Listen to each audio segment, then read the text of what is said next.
Read The Rising of the Shield Hero Chapter 211, Infighting. As expected of Fyro Tan. My heart is beating so fast my chest will split open, Motoyasu. Even though Motoyasu was kicked, he's showing an expression of ecstasy as he gets up. How long will this headache continue? And from the sound, it didn't seem like Fyro held back at all with that kick. It was a serious kick, and she's also receiving a bonus from the Lust Spear. My Z8 aura should also still be in effect. Yet he withstood that. The past Motoyasu would have been split in half. Even the Curse series shouldn't increase his stats to this extent. I don't know why, but he's still doing just fine. Motoyasu dash, Naofumi. What is it, father? Motoyasu. TL, Motoyasu is randomly switching between hiragana and katakana here. Never mind. Have you been trying out other reinforcement methods? Naofumi. Yes, Fyro Tan's father's words are absolute. Motoyasu. I don't need your imitation. So this idiot finally began using the strengthening methods I passed to Shadow. The result. The current Motoyasu is probably stronger than me. My wrath hasn't been enhanced much, and it's only at level 3. Motoyasu is at 4. His weapon's definitely stronger. If I make an enemy of him, will I lose? What should I do in this situation? Fyro is putting up an amazing fight. And he's counteracting with the boost of his curse skills. Isn't this bad? Motoyasu probably won't fight Fyro seriously. But Fyro is coming at him with all of her might. Right now Motoyasu hasn't taken too much damage, but if Fyro continues like this things may get ugly. After that, Fyro will, without a doubt, come after me. If Motoyasu fights to the death, we may have a chance, but we've been told that killing heroes is bad. If possible, I wasn't to avoid that. Ha. Ha, and, Fyro. Fyro takes an offensive stance. This stance is. Magic power begins swirling around her center of gravity.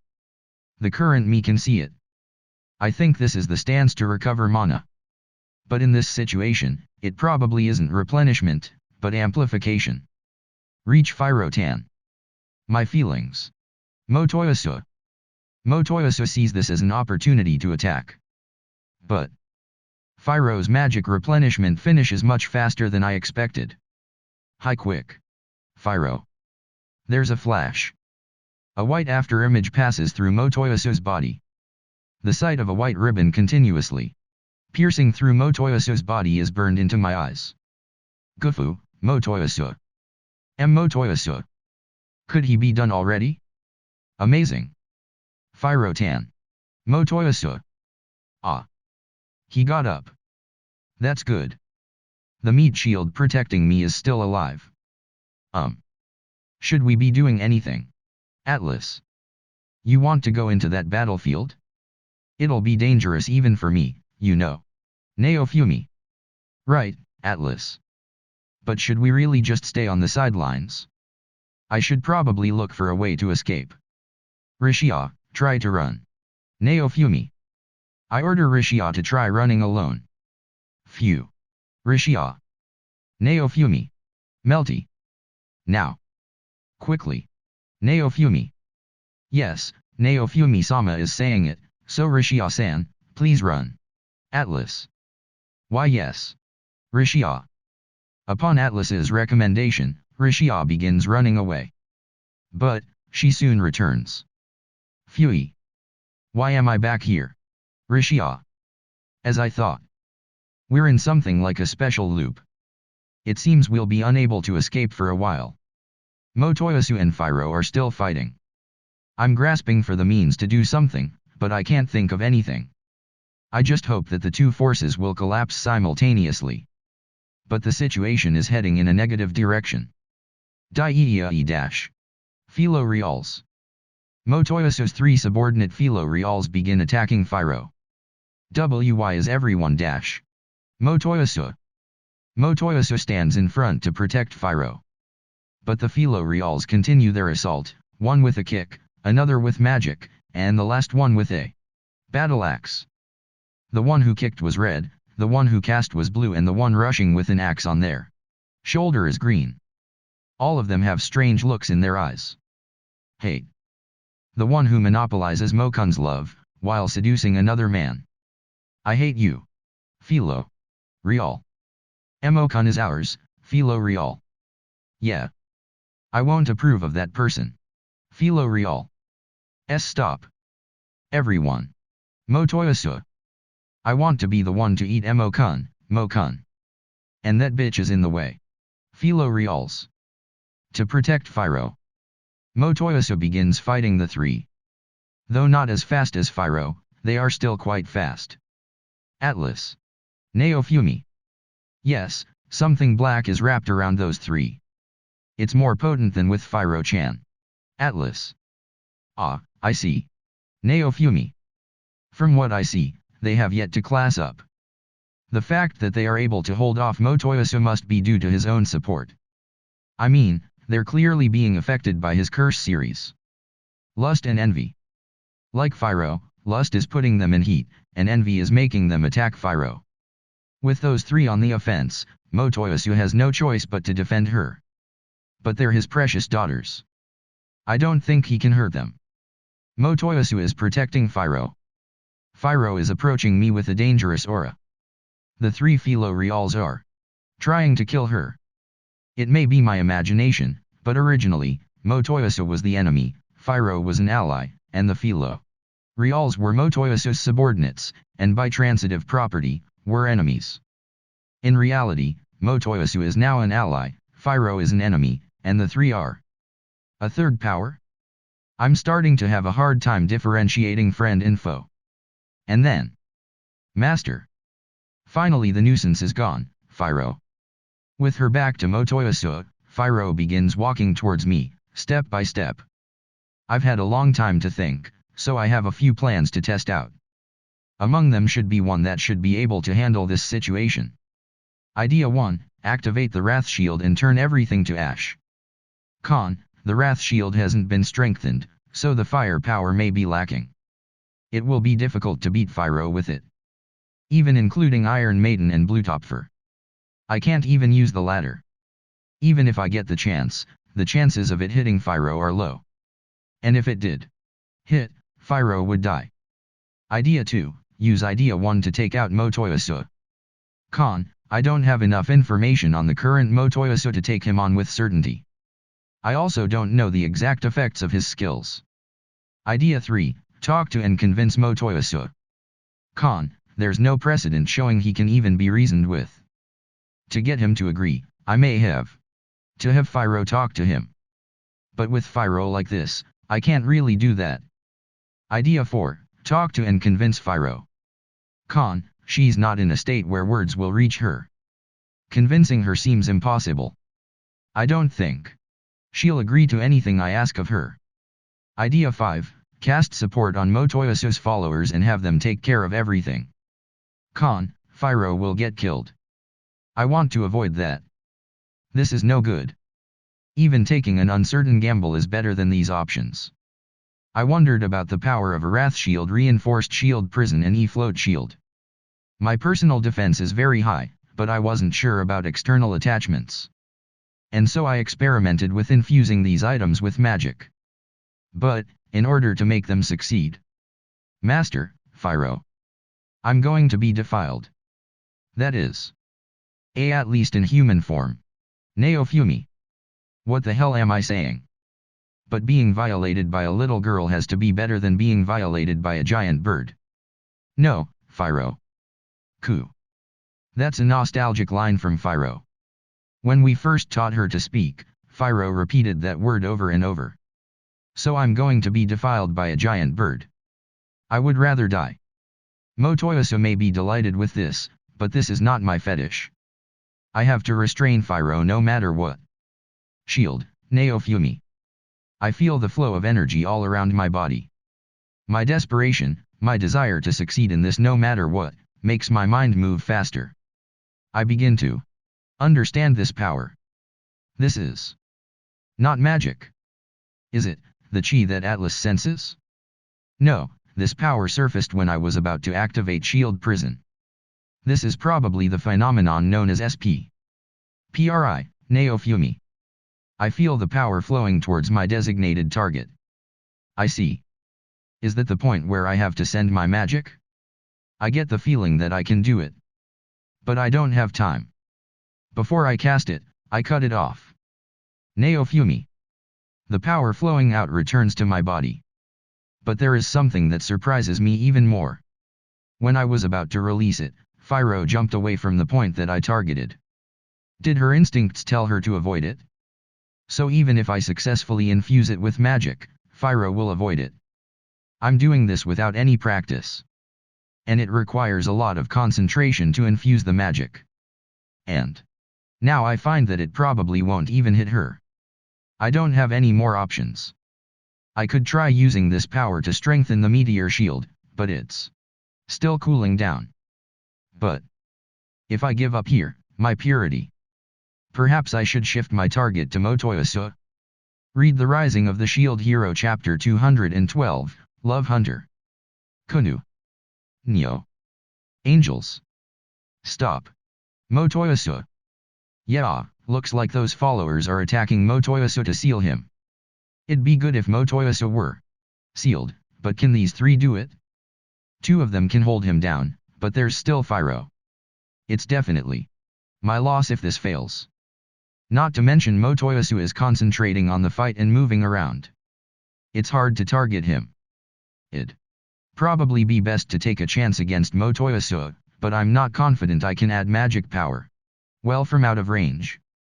I think it's something like stretching just the added magic power, but without practice, I probably won't be able to do it even if it can be done. Master, want to eat, Fyro? You're still saying that? Fyro-chan. Melty. Melty went protectively in front me and called out. It's dangerous, so step back. Naofumi. No. I am Fyro-chan's friend. I can't abandon Fyro-chan who's like this. Melty. I'm doubting if this fellow is really Witch's little sister. The resolve to risk your own life for friendship. Heh, if Melty's life is in danger, I'll probably have to protect them too.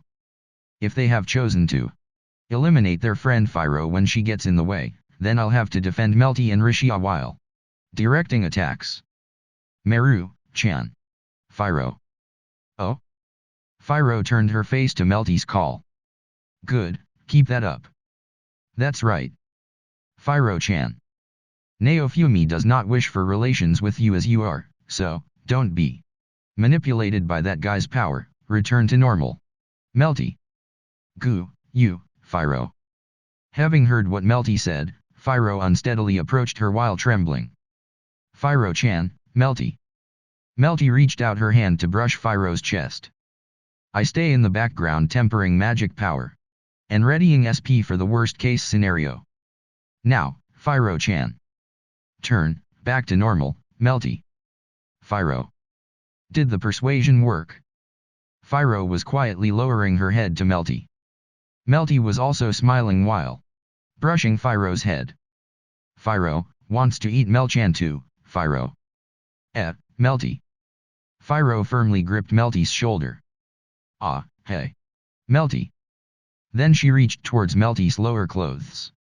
It's a bit evil, but it'd be a waste to let this chance go. Apologies, Melty. I'll definitely pay this debt afterwards. Now. Shield prison. Naofumi. What are you saying? Melty. Both Melty and Fyro were locked in the prison made by my shield. It's okay. Fyro's conscience should recognize Melty as something important, like with me. Like how she says she wants to eat me, it does not look like she intends to make food out of Melty, I think. Naofumi, way. Melty. The prison was completed as Melty was being attacked by Fyro. Goo, I let out all the magic power I was holding.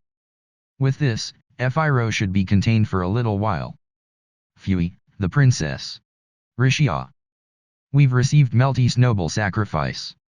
It's fine. Surely, Naofumi. The worst case, let's not think about it. Let's just hope Melty is also a target of the lust-controlled Fyro. It would have been dangerous if she was controlled by gluttony. Atla, how is it? Naofumi. Yes. I felt the enclosure cast by Naofumi-sama block the ominous power, Atla. Is that so? Naofumi. That's good. In other words, Fyro will return to normal while in the prison. Melty did a good job too. The prison made by Naofumi-sama is simply wonderful. There are still a few frayed spots but, the ominous power has been obstructed, Atla. Oh, Naofumi. It seems adding magic power to prison somehow gets rid of its openings. I've heard something. Good. Female Knight destroyed it easily, but next time won't be so. Training this is vital. Next is Motoyasu and the others. I didn't notice because I was focused on Fyro but, they're still quarreling. It's okay for me to help out. But, what to do? Nyo. I'll protect Fyro-tan and father. Motoyasu. He says. Angels. Stop already. Motoyasu. Like that, they make a very annoying racket. Mo-kun is mine. No, Mo-kun belongs to me. That's wrong. Motoyasu-san is mine. We won't give you to that bitch. Ah really? Just do that forever. They're close those guys. They're all similar to Fyro, but there's no Ahog. The red one will mostly use its claws but will sometimes breath flames. Philorials can breath fire? There might be a magic variety. The blue one mostly uses magic but also plucks and throws its own feathers. An attack like feather shot. The green one is always in human form. It looks like a human growing feathers and uses magic while wielding an axe. You could also say it has the most demi-human-like fighting method. This fellow is energetic despite appearing so docile. How should I put it, all their fighting styles differ from Fyro's. Is it the Philorial's individuality? I don't even want to know. And thus we're waiting for prison to disperse, but its duration has extended probably because I added magic power. It's lasted 3 minutes even though it usually only lasts 15 seconds. Long, Naofumi. It sure is long, Atla. Phew, Rishia.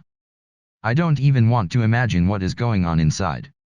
I wonder what will be awaiting us when this prison disappears. It's a kind of cat box. Was it Schrodinger's cat? I guess it's different. What will be going on with Fyro and Melty once this prison disappears? There are many possibilities. Fyro might have come to her senses just as I imprisoned her. Conversely, it might done something terrible to Fyro. The possibilities are endless.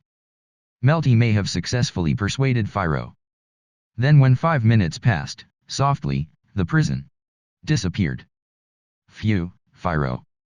Fyro was sitting there with ecstasy visible on her face. She looks like she's feeling good with her feathers ruffled. Where is Melty? I pray she has not been eaten by Fyro. If I think about it, she's the princess so I'll have no choice but to flee the country if that happened. I shouldn't distrust the friendship between Fyro and Melty. Oh. Naofumi. Melty is also alive. Near Fyro, she's lying down with the defeated pose of a fellow known for their pointless struggling. Her clothes have been removed and scattered about so I try not to look for the princess dignity. Melty-sama. Rishia. Rishia worriedly rushed over to Melty. Rishia turned Melty's face up to check for life, and a trickle of tears spilled out of Melty's half-laughing eyes. I feel like I've seen this scene somewhere. Like a light Yuri manga with 2 girls I think. Melty, I'm really sorry. I'll definitely compensate for this after, sorry, Naofumi. I reflexively said those words afterwards. To think a conclusion of this extent was waiting, though I did imagine the possibility. How should I put it, it was only a moment but, there may have been a better way. It's okay to begrudge my powerlessness. I'm really sorry. The cat in the box was violated. What happened inside, only the cat knows. Well, I'll know if the person herself talks though. Melty probably won't say. Then Rishia picked up the clothes of the rolled up Melty. Are you okay? Rishia. I faced something terrible, Melty. Let's do it again, Fyro. No. Melty. The calmed Fyro leaned her head on Melty. How's your condition?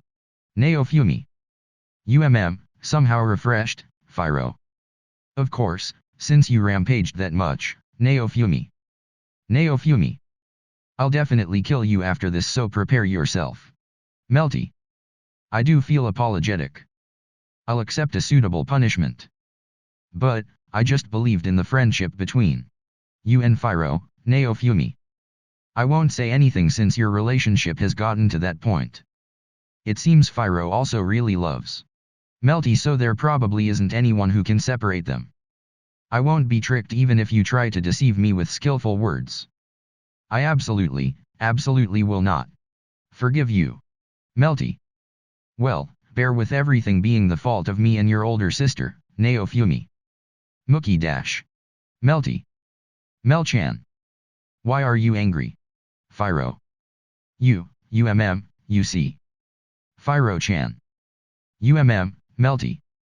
Are you angry we kissed? But you said it was okay when we did it earlier, Fyro. What did you say? These guys, they willingly developed quite an abnormal relationship when I wasn't looking. Even I am not boorish. Let's watch over them from a distance from here on. Also called by the name of Fade Out. You see. It's not about that, Melty. Fyro's first time was with Master, so it's okay, Fyro. What did you say? When was I attacked? No, impossible. I'd probably notice even if I was attacked while asleep. She's saying whatever random thing she wants. Fyro-chan. My first kiss was taken by Fyro-chan quite long ago, Melty. But Melchan was wondering what a kiss is like, Fyro. Second and third bases too, Fyro-chan. I absolutely can't tell mother, Melty. Melty talked to Fyro with a flushed face. I thought it was suspicious, but it's because you went that far. On your own, huh? Good for you, Fyro, your relationship with Melty has gone beyond close friends. So don't target me with your sexual urges. Resolve it with Melty. Fyro's first time kiss? Me? I do remember being licked with all her strength, but, is it that? Ugh, if that counted then even I have been kissed, huh? Melty, Naofumi. What? Melty. Let's not count, Fyro. It'll be the rule for you and I, Naofumi. Don't mess around. Melty. I'm not really messing around, Naofumi. I don't want it. It'll become a matter of fact if Melty doesn't mutually agree to not mind it. That's unnecessary. Melty. Well? What will it be? Naofumi. Fine. Melty. Good. Then let's move the next course of action, Naofumi. Famu, looking carefully, the barrier on Fyro has dispersed, we'll be able to run away at this rate. Motoyasu's side is still fighting. It's a miracle no sparks have come our direction. What should be done? It seems like they'd fight forever if left alone. It won't be funny if I use a skill poorly again. Fyro, Naofumi. Yes. Fyro. I order Fyro, whose glaze has gotten better. Face Motoyasu and say as I say, Naofumi. No dash. Fyro. Honestly, she's still defiant even if her reason is back. If you don't, you'll be manipulated by Motoyasu again. I won't help you this time for sure. Who knows what Motoyasu will do when you don't realize, Naofumi. No dash. Master. What should I do? Fyro. Say exactly as I do, Naofumi. What are you intending for her to say, Melty? The unkempt Melty purified her body with magic, changed her clothes and asked. Actually, Naofumi. Let's stop. Motoyasu. Motoyasu continues trying to persuade his followers. You are the cause. It seems your followers love you, so they feel jealousy towards Fyro. You probably won't listen to what I say, so I'll have the now. Calm Fyro, settle this. Dash. Listen, spear person dash. Fyro. Motoyasu turned towards Fyro's voice. He put on a happy looking face that made me want to punch. him. Yes. What is it, Phiro-tan? Motoyasu. Let's see. Phiro likes platonic people. I'm not considering such things until the world is truly peaceful dash. Besides that, what was it? Sincere and kind to everyone, not be sneaky, and properly follows conditions set when gambling. Also, don't just promise in appearance, reliably keep them dash, Phiro. I have Phiro say complaints toward Motoyasu. It'd be good if he'd improve with this. Also, things about Phiro's tastes are lies. A fellow who was attacking Melty until just earlier has no persuasive power. Even this situation may be resolved immediately. You could call it the sage time in Phiro talking. But Phiro, you've left out one thing. Lastly, properly listen when people are speaking dash. Especially listen to master's orders no matter what. Also, don't follow Phiro around until the world has truly become peaceful. Phiro. I did not tell her to say that last part. She has wisdom at a strange place. Is that so? Phiro-tan. Motoyasu.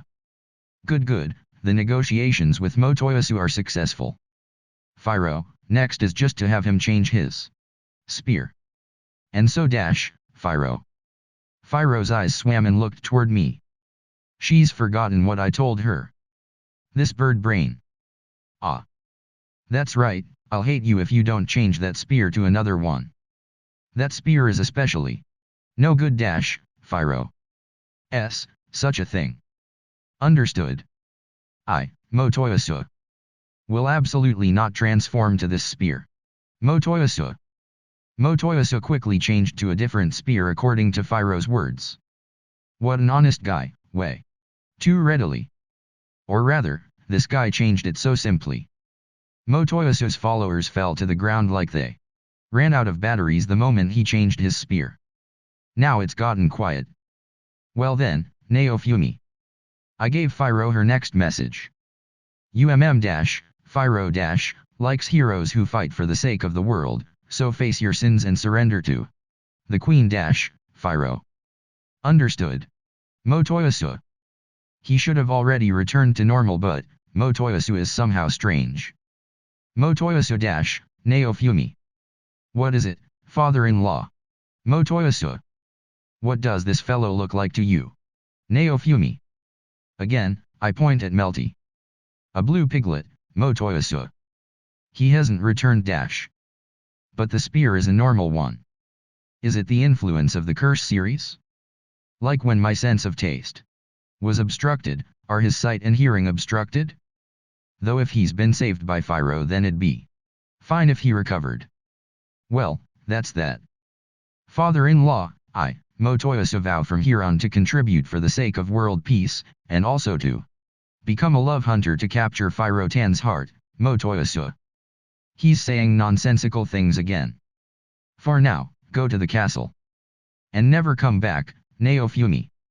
Understood. Come, let's go. My angels.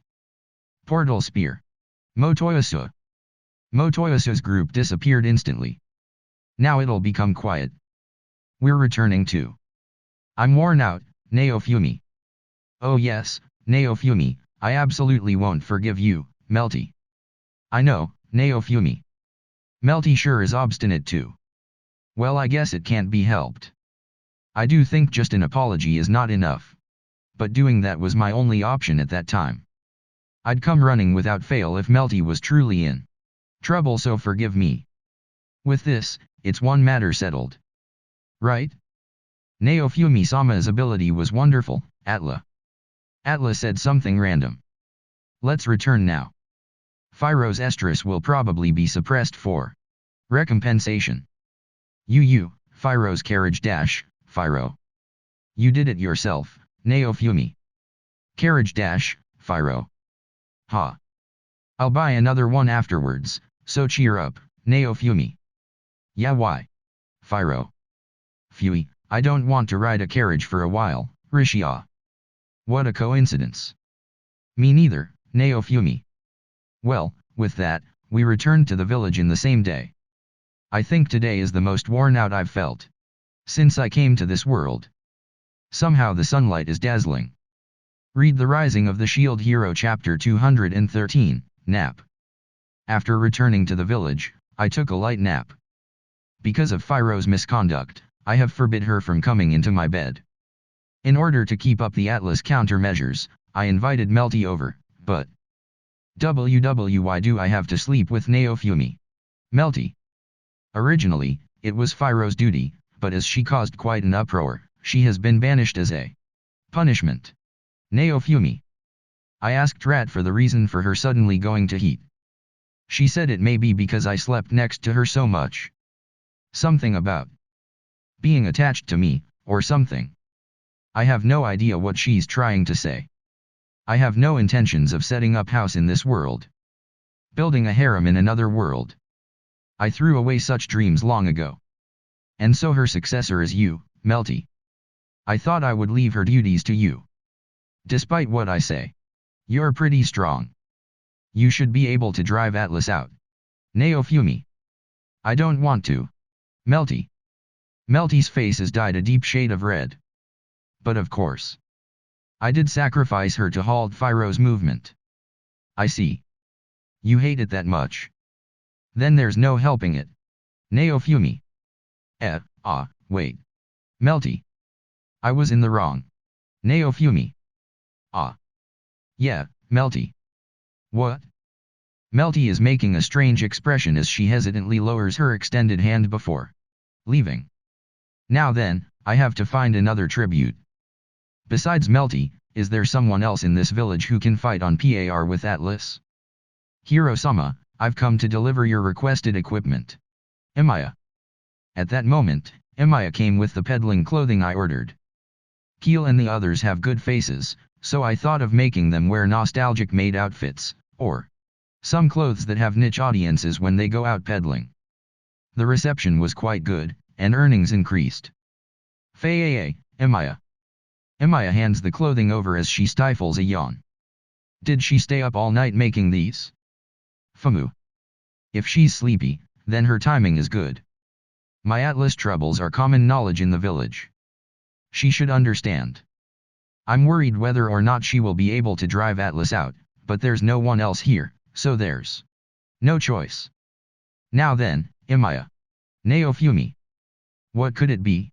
Emiya. Won't you sleep with me? Naofumi. Emiya.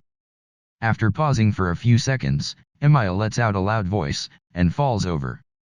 Oi, what are you so surprised about? Naofumi.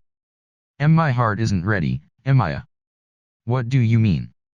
It's just sleeping. Naofumi. And I'm dirty, Emiya. What is she saying? I stare at Emiya. I don't get the dirty feeling I got from Raphtalia when I bought her. Just from looking her, I see she has put a bit of attention into personal hygiene. The Raphtalia from back then hadn't bathed in weeks. Though I don't know why my mind is comparing them. Don't mind it. Naofumi. I can't. Emiya. I'm also sleepy, so hurry and come to the bed. Naofumi. Yes. Emiya. Emiya is shaking. Am I really that scary?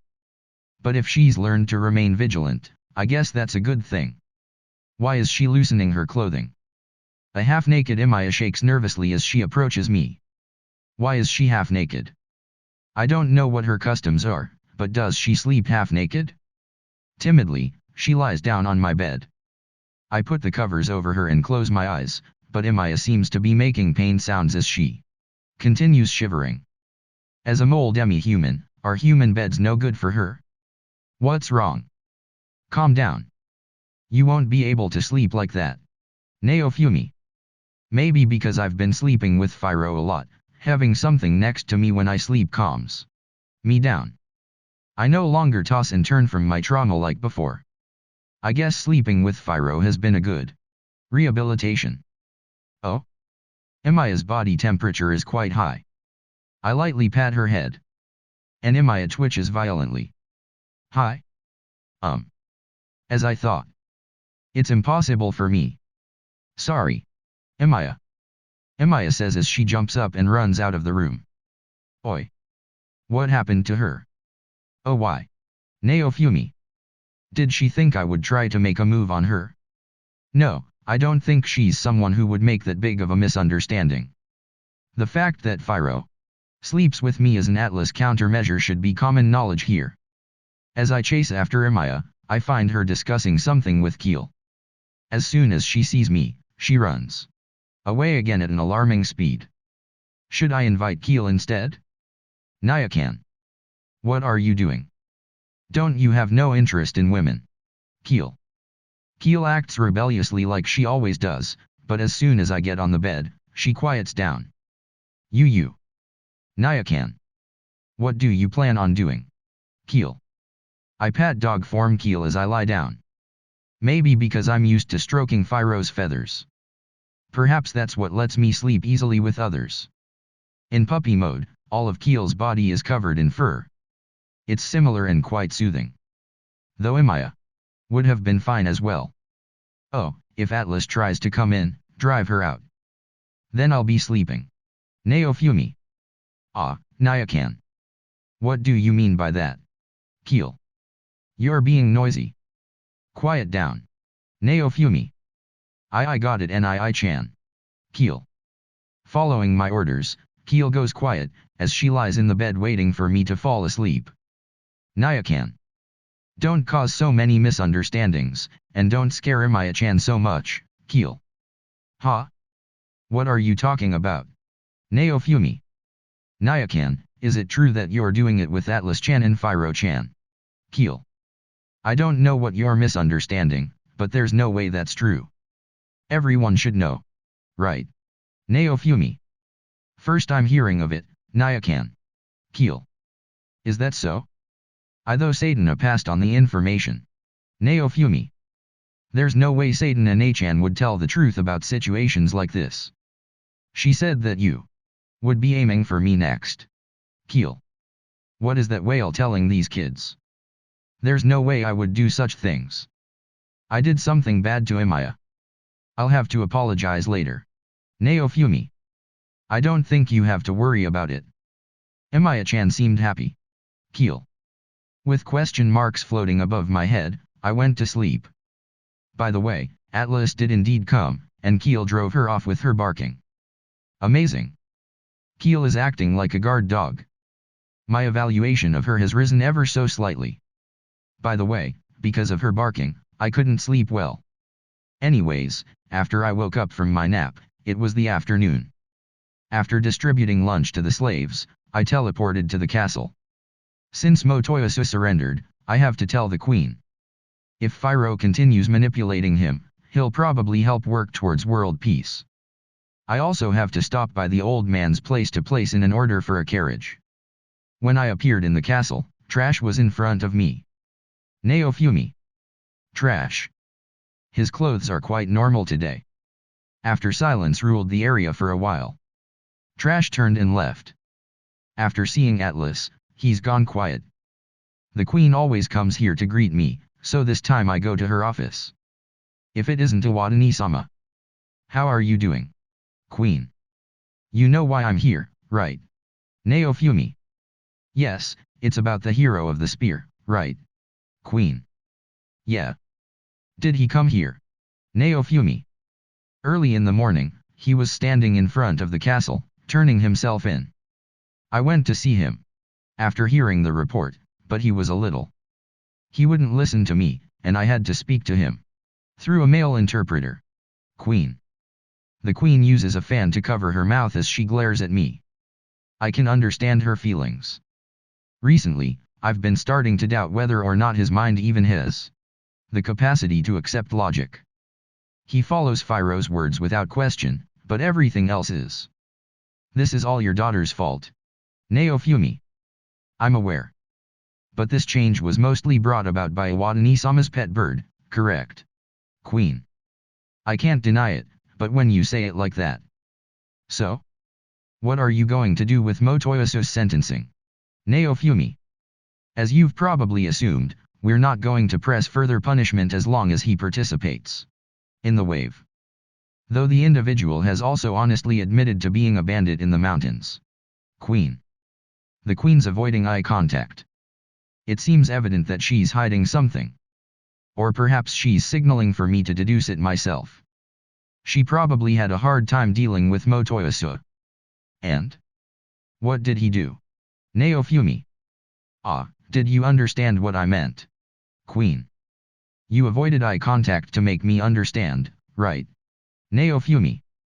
I'm thankful for Iwadani-sama's deductive ability, Queen. Just get on with it. Naofumi. Then let me report. The individual in question demanded that he be punished, but we kept trying to tell him that we had no intention of doing so. He refused to pull back, so we told him attaining world peace was to be his punishment. Queen. That's a bit much, I told the Queen. Well, it's not like he's repenting anything. He probably just wants to show Fyro that he's starting over. For her sake. After that, how should I say this? Up until that point, things proceeded relatively smoothly, but after that, the hero of the spear began to take increasingly troublesome action regarding the Philo Reals. Within the castle, Queen. Ha. Naofumi. Read The Rising of the Shield Hero Chapter 214, The Revolutionary Faction. Philo Reals again, Motoyasu really makes trouble wherever he goes. Naofumi. Most of which relate to Philo Reals. He's a troublesome man to no end. He must have been ecstatic when he saw the castle's Philo Real stable. Just how broken does he have to get to satisfy himself? There was no helping it, so we gave him some Philo Real eggs, and gave him a mission. Queen. The mission was just a front to drive him off, right? Naofumi. Correct. Queen. I've been thinking it for a while, but this country's queen is surprisingly honest. Even so. That man wants even more Philo Reals? Just how severe is his ailment? When he came to the castle, he was already followed by 10 Philo Real queens, Queen. What? 10? Wasn't it 3? Now that I think about it, he kept referring to them as his angels, and he never said he only had 3. Is that idiot building up a Philo Real army? And the fact that he wants more Philo Reals on top of that, Queen. Well, he is a pervert. Though Fyro didn't notice it, before he warped away, Motoyasu collected all of Fyro's dropped feathers. I don't want to know what he plans on using them for.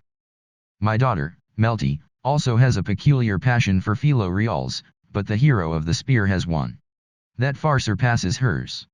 Queen. Melty? She's past the friend line with Fyro.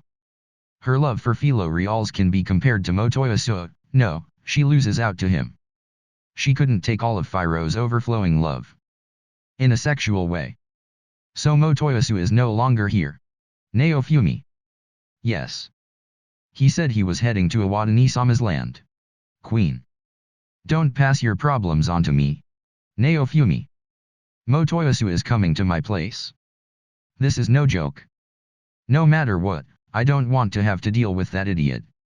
Now that I think about it, it's suspicious that he never came there to see Fyro before. My stomach hurts. After he left, I received another report of him purchasing Philo Real eggs from a monster dealer. Queen. He bought more after getting them at the castle? How many does he need, that man? This is already a disease. He had 10 from the start already. Okay, I understand what happened to Motoyasu. Is there anything else that happened? Naofumi. The hero of the bow has still yet to be sighted. Also, the anti-demi-human faction of this country has increased its activity. Queen. Ah, you talked about that before. What do you mean by increasing in activity? Naofumi. It sees, from circumstantial evidence, and my intuition, mind you, that they're building up forces for a rebellion. Queen. A revolution, is it? In the human supremacist Melromark, seeing the Queen give preferential treatment to demi-humans is leading to rebellion. Punishing trash let us ease some tensions, but the limit to that is approaching. We have yet to find definite evidence, but there have been some signs of suspicious activity. Queen. But there's no definitive proof. Neofumi. The amount of nobles refusing to give quests to demi-human adventurers is increasing. Queen. Can you do anything about it? Neofumi. If I take any drastic measures, the situation may explode. Queen. So it's a dangerous situation. This country's contamination really runs deep. But Iwadani-sama's actions are gradually improving the public view of demi-humans. There is little signs of revolutionary action among the general populace. Queen. Neofumi. The sight of your demi-humans traveling the country while peddling has left behind a good image. People are forgetting past prejudices, and learning that demi-humans and humans can cooperate to overcome the wave. Queen. I see. Neofumi. For my peddling to have such an unforeseen effect. Well, those slaves are uselessly motivated. I guess it's not weird for them to be able to change some opinions. Oh yeah. I thought it was about time to expand the scope of my enterprise. Neofumi. Outside of my country? The documents you have should be good enough for that, Queen. The accessory merchant may have realized that. He may be laughing at me. He's been asking me to stock some of his wares in my peddling carriage. I probably should do so in order to ensure a steady stream of income into the village when I'm gone. My current goal is to make a peaceful village for Raphtalia that will be able to function without me. Of course, I'm also building up forces to counter the wave. I see. Now that I think about it, my village bears the brunt of the political struggle of this country. I may be seen as an enemy by the various groups here. I need to proceed with caution. I wonder if I should report that as well. Queen. Was there something else? Neofumi. Yes. This country's penitentiary area was destroyed during the spirit turtle attack. We have confirmed the deaths of most of the prisoners, but, Queen. But. Neofumi. There's still a chance that some escaped. Queen. I see, Neofumi. So some prisoners may have escaped. It's quite an ominous conversation. My intuition tells me that they may be involved in this rebellion. Also, another force was driven out. By Iwadani-sama's work as well. Queen. The Three Heroes Church is still laying low. This may be a big problem. So they're still within this country. I guess it's a good thing nothing's happened yet. A lot of unreasonable things have been happening to me recently. It feels good to get prior notice for once. I'll leave information gathering to you. Neofumi. I understand. Queen. Do you not carve slave seals into your prisoners? Neofumi. We do, but the people who held the slave ownership rights were the guards that died in the attack. Queen. Ah, I see. The people with the authority to send punishment are dead. This is quite troublesome. I think you should leave this situation to be solved by the heroes that caused it. Neofumi. Ren seems to be earnestly repenting, so he'll probably accept the task. It seems that he's slowly being accepted into the village. For what reason? Queen. You'll be able to drive out the revolutionaries all at once without the country at fault. Neofumi. Understood. Honestly, I don't think this is a situation where I should turn to the heroes. This situation is a result of my incompetence. Queen. I know that isn't your true opinion. Neofumi. I think it's a good idea. Honestly, it seems like a pain, and I don't want to get involved. But if I don't get involved, it would be the same as abandoning my village. That would be extremely foolish. I thank you for your cooperation. Queen. Omit your thanks. Neofumi. Iwadani-sama, please remain vigilant. This issue is deeply connected to your land. Queen. I know. Neofumi. If the Three Heroes Church attacks, I should get the support of the other churches. Though they denounce them as imposters. And it's not like my villagers do nothing but eat. They're quite useful individuals. All of this is thanks to Iwadani-sama's benevolence. Queen.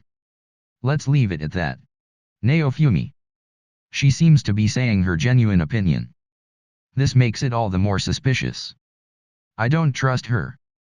Melty is much easier to handle. By the way, that was a compliment. Sometimes, I wonder whether she was really born of the same parents as that witch. She prioritizes her friendship with Phiro over all else, and is a generally good person. She was raised well. She's also quite practical. If I were asked if I had common sense, I would say no. Quite a few of the people around me are lacking in that field. But I also have Raphtalia and Melty around me. Discounting the slaves, to which I am like a parent, Melty is one of my most trusted people. Though, she still might resent me for what I did to her the other day. Now that I think about it, the Queen hasn't asked me about Melty.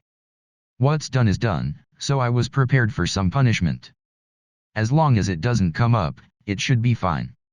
It may come up down the line, so I should think up some countermeasures. No, I think it will be easier to settle this now.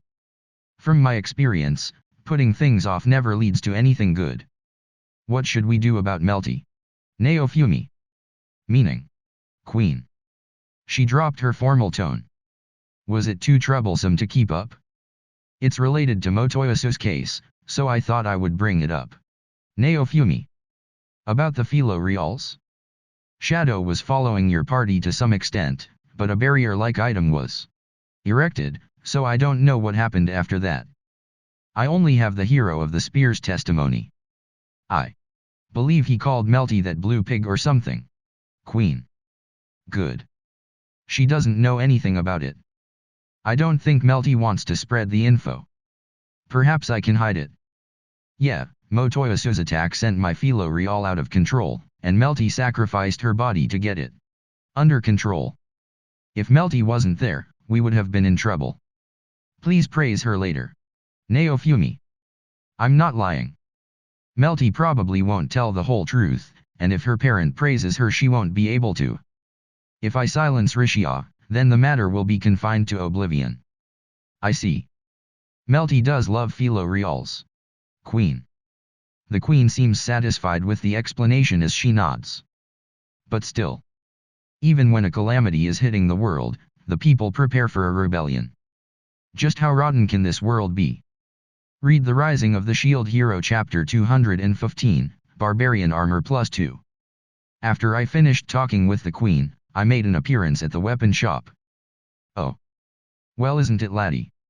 It's been a while. Oyoji. So it has. I haven't seen you guys much because of your thriving business. Neofumi. I was finally able to meet the old man from the weapon shop. Emiya's uncle was also there as a shop assistant, lining up weapons in the store. There's a better array of products than before. They looked busy, and business seems good. How are you? Neofumi. We're pretty good.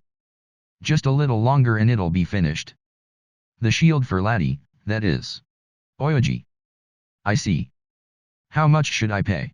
Neofumi. You let me work this guy freely, so 10 gold for the material fees is fine. Oyoji. The old man from the weapon shop said generously, pointing at Emiya's uncle.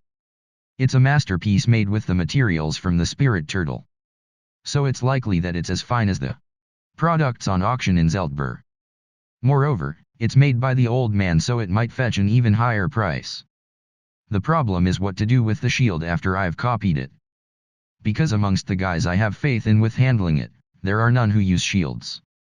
The average market price would be 50 gold, right? Emiya's uncle.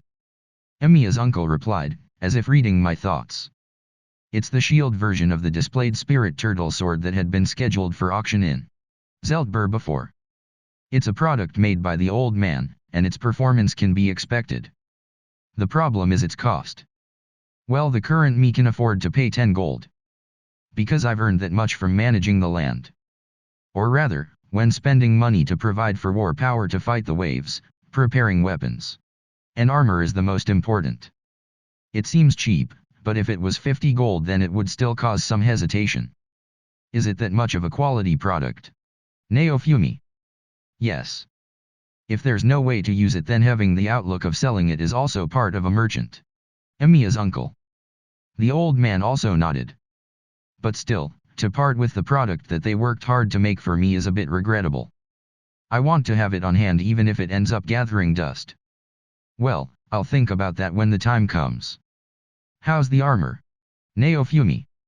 It was a good core. With that, there will be no problems inserting it. With those thoughts, we made that first Oyoji.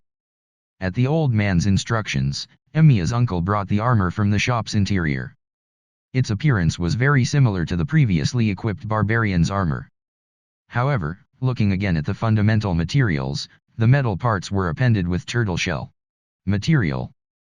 Also, a few of the dark-colored joints became colorful. This is Neofumi. We used metal yielded from the spirit turtle. There were a few problems with the weight, but we've already fixed that flaw. Mysteriously, it became lighter after we affixed the core.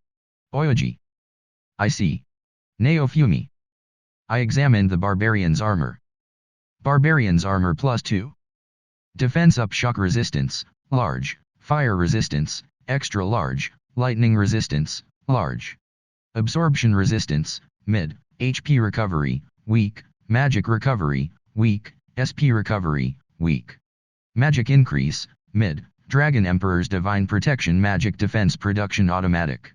Repair function, Earth Pulse's divine protection, dragon attribute, dragon territory growing ability. There are even more endowments. A variety of things are increased in return for the loss of dark resistance. Was the fire resistance thanks to the core?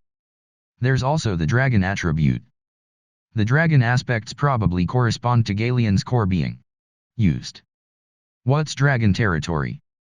The growing ability was an effect I somehow came to expect. I should ask Galeon. How much is the fee? Neofumi. Laddie will make good use of it, so take it as commission for being the liaison for the materials. Oyoji. That's helpful. Neofumi. It's because I profited from that. To charge you money here, my pride won't allow it. Oyoji. The old man really did a lot for me. I've always considered him the second most trustworthy after Raphtalia. It's really disappointing that he won't come to my land though. Can I wear it immediately? Neofumi. Sure. Show us. Oyoji. I took the armor and went to the dressing room to change. For some reason, despite it feeling familiar, it feels brand new. Such a mysterious feeling. This. However, there's no great change in design. Just the coloring is different. Neofumi. The cotton-like texture is different. I understand that something good has been used. I've received a fine product. The sizing is also correct, it fits perfectly. How is it? Neofumi. Oh, when speaking of Laddie, it's that kind of image as expected. Oyoji. I find it hard to understand, but some growth is, in regards to Hiro-sama, there isn't any. Emiya's uncle. Emiya's uncle says ambiguously. Of course it's like that, the old man was pleased, but I also thought it was a fin-de-siècle small fry. At first. T/N, fin-de-siècle equals end of the century, http://en.wikipedia.org/wiki/fin_de_si%sign C3%sign A8 cli. However, I feel the illusion of being very powerful just by wearing this. Because as far as I'm concerned, this armor made with the old man's confidence is the most reliable armor. Raphtalia said she wanted to be my sword. And the old man granted me with this armor. In regards to armor, the production of this barbarian's armor is the best indeed. Thank you. Neofumi. It's been a while since I've heard Laddie's thanks. Oyoji. I just said it. Neofumi. By the way, where's the miss? She hasn't come at all. Oyoji, T/N, miss equals Raphtalia. She's still in training. Neofumi. Oyoji. That's right. Old man, can you see the flow of magic? Neofumi. What's that? Oyoji. I tried explaining to the old man about how adding magic when cooking or compounding improves the quality. I don't see it. But I do understand about adding magic. Oyoji. Is that so? Neofumi. Well, I probably don't do it as precisely as Laddie though. Will you try helping next time? Oyoji. I'll think about it. Neofumi. And also, it's no good if you don't listen carefully to the materials. Pushing is good but pulling is also Important. Oyoji. Adding magic is also important, but there must be a guide or something, right? Adding magic is fine when improving inferior products, but if the foundation is good then it shouldn't be put in. Or was it like the Dragon Pulse method? I feel like something flashed. I should try it next time. Now then, I don't want to overstay my welcome. Ah, that's right. Can I have you make me another carriage? Naofumi. What happened? Oyoji. Firo's reckless driving made the carriage do unreasonable things. Naofumi. What the heck did she do? Oyoji. A race on the mountain passes. She was competing on a mountain trail and jumped off a cliff. Naofumi. What kind of situation is that? Oyoji. As expected, the old man was also surprised. Emiya's uncle was the same as well. There won't be a next time, so I'd like to request something similar to before. Naofumi. I get it. I'll make the frame, so bring Miss Birdie along once. It's better if I improve it to match her. Right. Oyoji. Ah, then the next time we come. Naofumi. All right. Oyoji. I will also return to the village soon. Emiya's uncle. So in the end, you're coming. Naofumi. Temporarily. One way or another, it's better if we make equipment for everyone in the village. Right. Emiya's uncle. MN, that's true. Naofumi. Even now, they're still using second-hand weapons. If I'm irresponsible and don't replace them, then they'll get worn out. I'm doing maintenance on them for now, but it'll probably reach a limit. Emiya has been exhibiting such skills. I'm hoping Emiya's uncle also has a similar level of talent. I know who the hero of the Shield Sama really wanted to come though. Emiya's uncle. No, that's Naofumi. Yug. This is awkward. Certainly, I wanted the old man from the weapon shop to come. Usually I would curtly refuse, but that's in comparison with the old man. My apologies, but that's what I really think. Please don't worry about it. I don't have any intention to lose. Emiya's uncle. That's right, geez, you're not any less capable. I don't think I could have finished that shield without you. Oyoji. Because the hero of the shield has such expectations. I don't have any choice but to do it. Or, rather, I must do it. Emiya's uncle. If the old man says so, then his skills must be reliable. Then I'll be anticipating it. I'll be looking forward to it. Should I gather materials from somewhere? Naofumi. Yes. And then, I'll be grateful if you could make a blacksmith's workshop for me. Emiya's uncle. Understood. If you tell the neighboring town, there are some knowledgeable guys, so you can leave it to them. Naofumi. It's probably fine if I ask at the accessory shop. One way or another, making accessories require the refining of metals and such anyway. I know that such a workshop was built in the village. Therefore, he should be able to make one in the village. I'll haggle as much as I can. He also communicates with the slave merchant and is a masochist, so he'll be delighted if I haggle. Of course, I won't let him cut corners with his construction. Then until later, when the shield is complete. Naofumi. Ah, I'll see you then. Oyoji. And with that, I left the weapon shop behind. Read The Rising of the Shield Hero Chapter 216, Joint Ownership. Well, Hero of the Shield, did something happen? Yes. Slave dealer. Last we met, I had the feeling you were avoiding eye contact. Does that ring any bells? Naofumi. I go over to the slave dealer's place, and ask as such with my arms crossed. I'm not saying anything was his fault, but this man is one of the many reasons Motoyasu caused me such trouble. Absolutely none. Yes. Slave dealer. Sigh, Naofumi. He's putting on a business smile. He's definitely faking it. I'm thinking of leaving my gluttonous Philo Real in your care for a while. Naofumi. That is, slave dealer. Of course, you'll be footing the bill. I won't let you refuse. Naofumi. I have some political power now, but also this person is earning a lot by selling me slaves. There's no way the slave dealer would needlessly strain our business relations. I understand. Yes. The fact of the matter is that I did indeed offer some philo reals to the hero of the spear. Slave dealer. So you admit it. Neofumi. He barged into the tent repeating the name of the hero of the shield's philo real, so I offered them to him as an experiment. Slave dealer.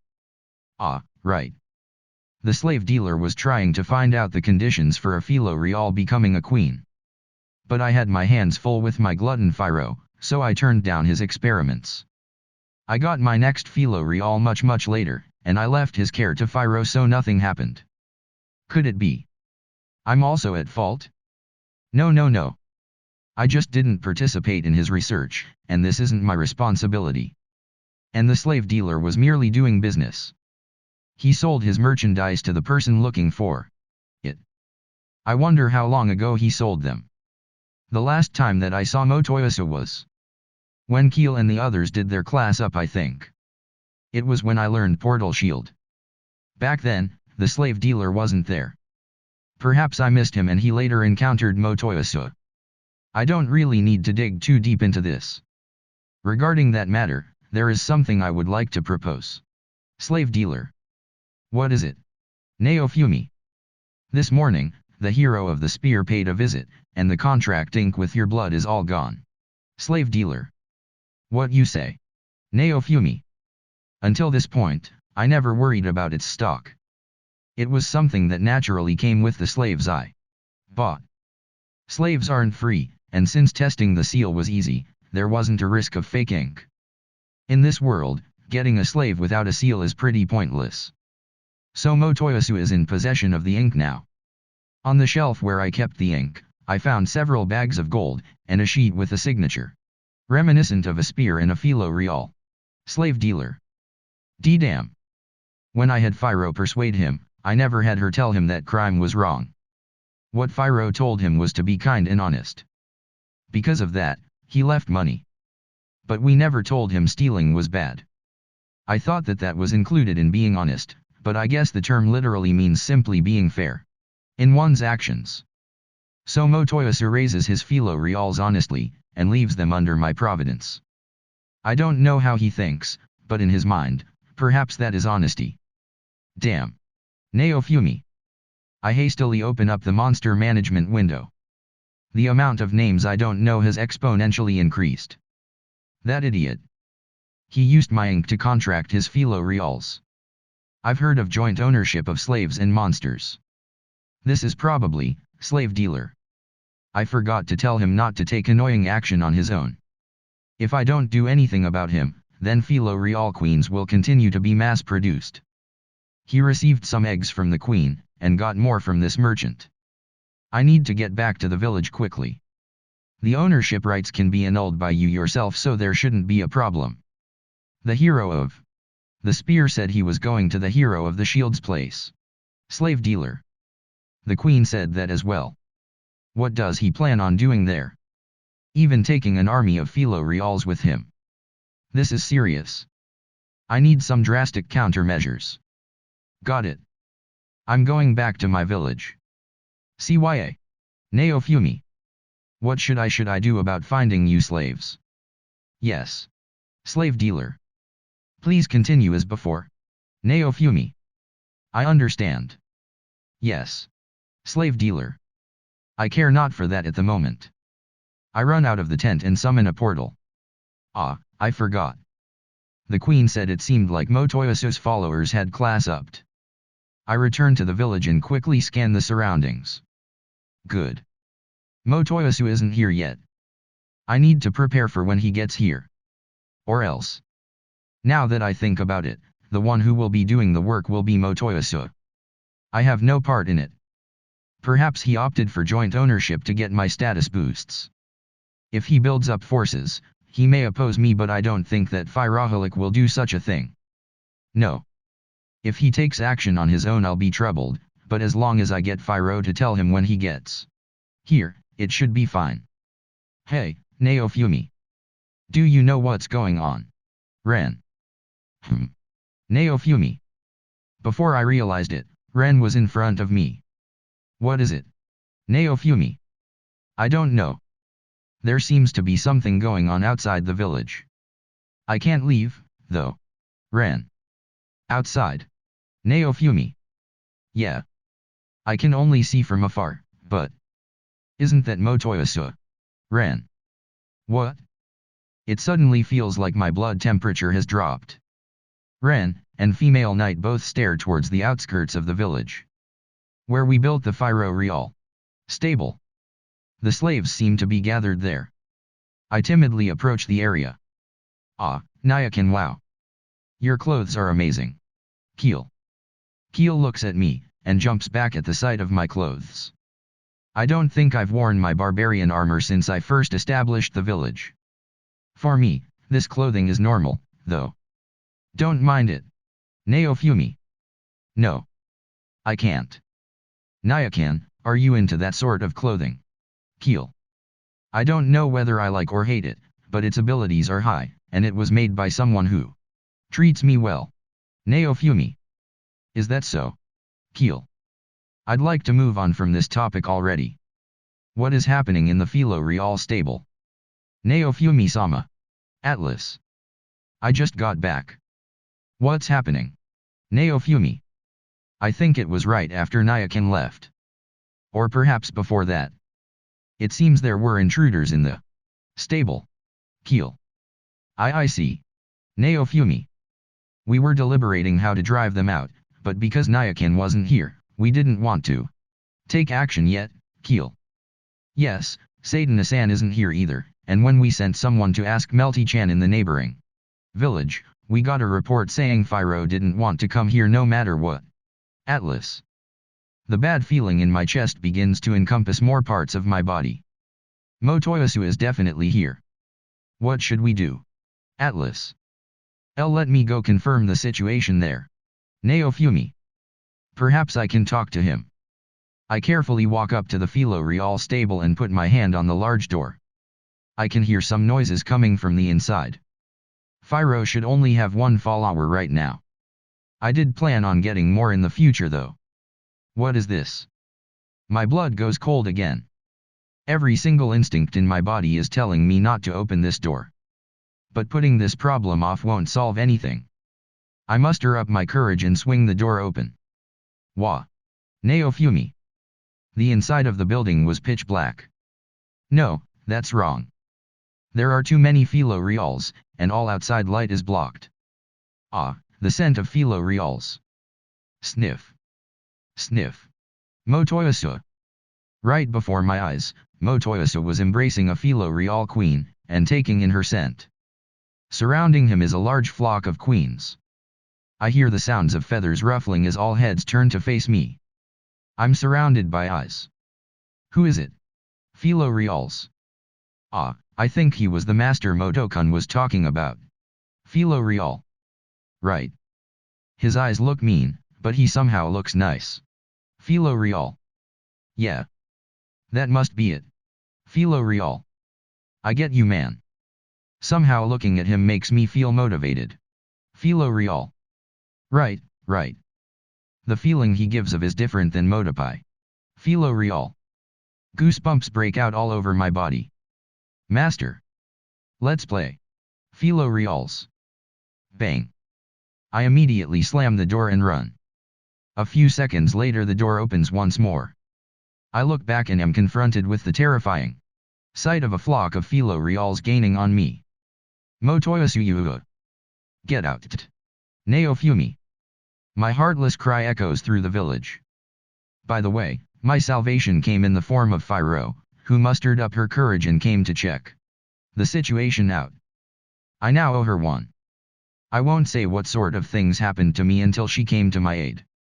Read The Rising of the Shield Hero Chapter 217, The Hero of the Shield's Capture Walkthrough. Now then, it's been a few days since Motoyasu has separated from the village and made his own Philo Real farm. He built a fort with the stable at the center. The shock from that incident made me unable to approach it for a while. I was attacked by an army of Fyros straight out of my darkest nightmares. But when I asked him if I could borrow a Philo Real, Motoyasu obediently lent one. Using a relatively cheap prairie schooner, I restarted my peddling enterprise. Though not as fast as Phiro, his Philo Reals are quite fast, so they're starting to take over the Caterpillan's jobs. The problem is the fuel efficiency. All of the food in the village's storehouse has vanished. The new Philo Reals do nothing but eat. If I don't do something, death by starvation seems to be quite a possible future. As such, we decided to expand our bioplant cultivation. The plants have started to become like a forest encircling the village. The dunes are working very hard every day in order to maintain the soil for them. I have to reward them sometime soon. Nyakan. So Philo Reals really were scary animals. Keel. Keel runs at me with her tail wagging in dog form. Did they try to eat him? Ever since she learned how to transform, she seems to take that form whenever she gets excited. This loincloth dog. Besides tables and chairs, they eat everything with legs. Be careful. Neofumi. TL, wow, this joke actually works in both languages. Okay. Emaya-chan's also being targeted, so I have to protect her. Keel. Well, I already told Motoyasu to make sure they don't eat any villagers, so it'll probably be fine. Also, since Phiro is technically the future queen of the species, they follow her with absolute obedience. From the data I've collected in the past few days, it seems that all of the Philo Reals besides Motoyasu's initial 3 will obey her. I guess this is what you call a pecking order. TL, puns. Philo Real queens require expensive slave seals, but with Phiro's Ahog and Phiro's magic, it seems we will be able to manage. The restrictions I place on them work as normal. Of course, when I first met them, these birds had yet to fall under Phiro's dominion.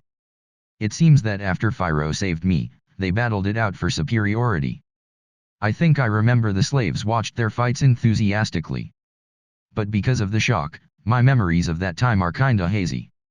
I wonder if Motoyasu is in today. Neofumi. He went off to train his newest Philo Reals. Before that, he saw Ishia wearing the Phiro plushie, and screamed, "You fake bastard," at her, so I sent him off to shut him up. For some reason, however, he was looking at the costume in envy. By the way, to this day I still have no idea exactly how many Philo Reals Motoyasu has. So I timidly peer into the stable from the window. Inside her, Phiro is fidgeting around as she sits next to Melty. Melty is looking at her while smiling. As I thought. She is a pervert comparable to Motoyasu.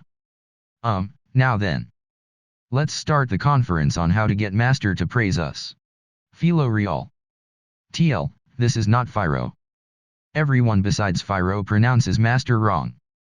What are they doing? The chairman will be our future queen Phiro-sama, and I will be managing. Philo Real. There is a loud cry from the audience. Or perhaps I should call it a whistle. The sound of soft things coming into contact with each other is also there. I believe they are trying to clap. They're good at imitating human language. Is it because they're birds? The Philo Real queen speaking. I think I've seen her before. Motoyasu's follower? No, I don't think so. Now then, let me give you the results of research I have carried out since my birth. To put it bluntly, Master does not hold a high opinion of monsters that communicate in human speech. Philo Real. The Philo Reals watching start talking amongst themselves. But Phiro-sama is able to get close to him in human form, isn't she? Philo Real. Try to remember, everyone. Is there not always a set distance between the two of them? Philo Real. You know, Phiro is liked by Master, Phiro. This is the opinion of Phiro-sama, but the truth has yet to be ascertained. Did she not get penalized after starting a commotion earlier? Philo Real. Melty cringes. I think she just remembered something she didn't want to. I want to forget it as well. I'm surprised she doesn't try to escape from this absurd situation. At this point, swaying Master's heart by normal actions may prove to be impossible. Philo Real. That's wrong. Phiro is Master's #1 vehicle. Phiro. Is that true? Do you not think you have been losing to Galeon as of late? Philo Real. Upon these words, Phiro begins pouting. It seems he struck a nerve. Whenever anything happens, she competes with the dragon. What are you looking at? Galen. Speak of the devil. Galen comes next to me, and peers into the window as well. Ah, the growing population of Philo Reals. If they do anything to my territory, I will eat every last one of them. Galen. What can you do when you were devoured yourself? Neofumi. But I don't really care about that. What exactly are they meeting for? Where is Motoyasu? Perhaps he isn't here today. His usual three and the freshly hatched chicks aren't there. Pi. Chick. A chick jumps onto my shoulder. The two left-out chicks stand on Galen's head and look inside as well. Didn't Philo Reals and dragons not get along? Now then, everyone. Let us practice speaking out of human tongue. Q. Philo Real. Q. Everyone. That's right. Around master, do not speak human tongue. Slowly build up fondness, and occasionally get close and offer your head to be pat. When he's in a good mood, he will play with you, so indulge in it to your heart's content. But if you are too persistent, he will hate it, so approach him in moderation. Philo Real. Yes. Everyone. The hell is this? I'm at a loss for words. It feels as if I just heard people I thought I got along with badmouthing me behind my back. And what the hell are they trying to get my affection? I know they can talk already, so acting dumb won't get them anywhere. Now then, next is practice on making oneself appear lovable. Philo Real. The chairman's eyes turn innocent and round as he tilts his head and looks at a point close to the ground. Is that where I'm supposed to be? Kuee. Philo Real. He blinks numerous times while his eyes shine and he approaches that point. It's as if I'm truly standing there. If I didn't know better, I think I would pat him. How sly. It's somehow pissing me off. Ah, I remember. That's Phiro's #1 follower. He has a bow tie on his chest, and his feathers are groomed as he gives the presentation. He's the Philo Real I've known for the longest besides Phiro. So he became a queen. I don't know the gender, so he might be a king. Even so, I found him more lovable than Phiro, but that was all an act. Like that, in order to get close to master, you need cuteness. Also, even if you can, you must refrain from using human speech. Does everyone understand? Philo Real. Yes. Everyone. With Motoyasu-san, he'll be happy no matter what you do, but in order to be liked by master, you must have diligence and patience. Philo Real. Yeah. Everyone. Now then, to practice. Philo Real. Q. Everyone. The Philo Reals in the stable begin practicing. It somehow feels like a cult to me. What was that Philo Real's name again? I often played with him in the mornings, but I don't know his name. I think the slaves named him. Compared to Phiro, he seems quite smart. Perhaps because his boss is an idiot, he learned from having a bad example close to him. Though I hate his slyness. Now that I think about it, Phiro is an airhead. Even if she can speak, she still has some genuine cuteness. But, now I think I'll put up a bit more distance. I know all of these birds can speak already. It's pointless to say Q. Just when you're in front of me. I guess they're still birds in the end. They're too shallow-minded. Even Galen, who is currently sitting on my head, has more cuteness. Koga alien mode has a sense of purity to him. Though if I get close to him, Phiro gets loud, so I refrain from doing so. Should I end his punishment and give him preferential treatment? I don't have anyone to sleep with. Me to drive away Atlas at the moment, so the timing is good. Ah, why is Melty in there anyways? Well, she's a person who's a little more than a friend with Phiro. Did she come to relieve stress? If I stay any longer they'll notice me, so I quickly retreat. By the way, I learned later that follower #1 became a queen because of Motoyasu's influence.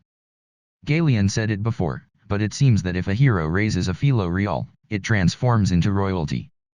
I get the feeling Phiro said it too. That if I wished for it, he would become a queen. Motoyasu loves Firo, so he probably wishes for one of his fellow reals to turn out like her. He tried caring for her subordinate.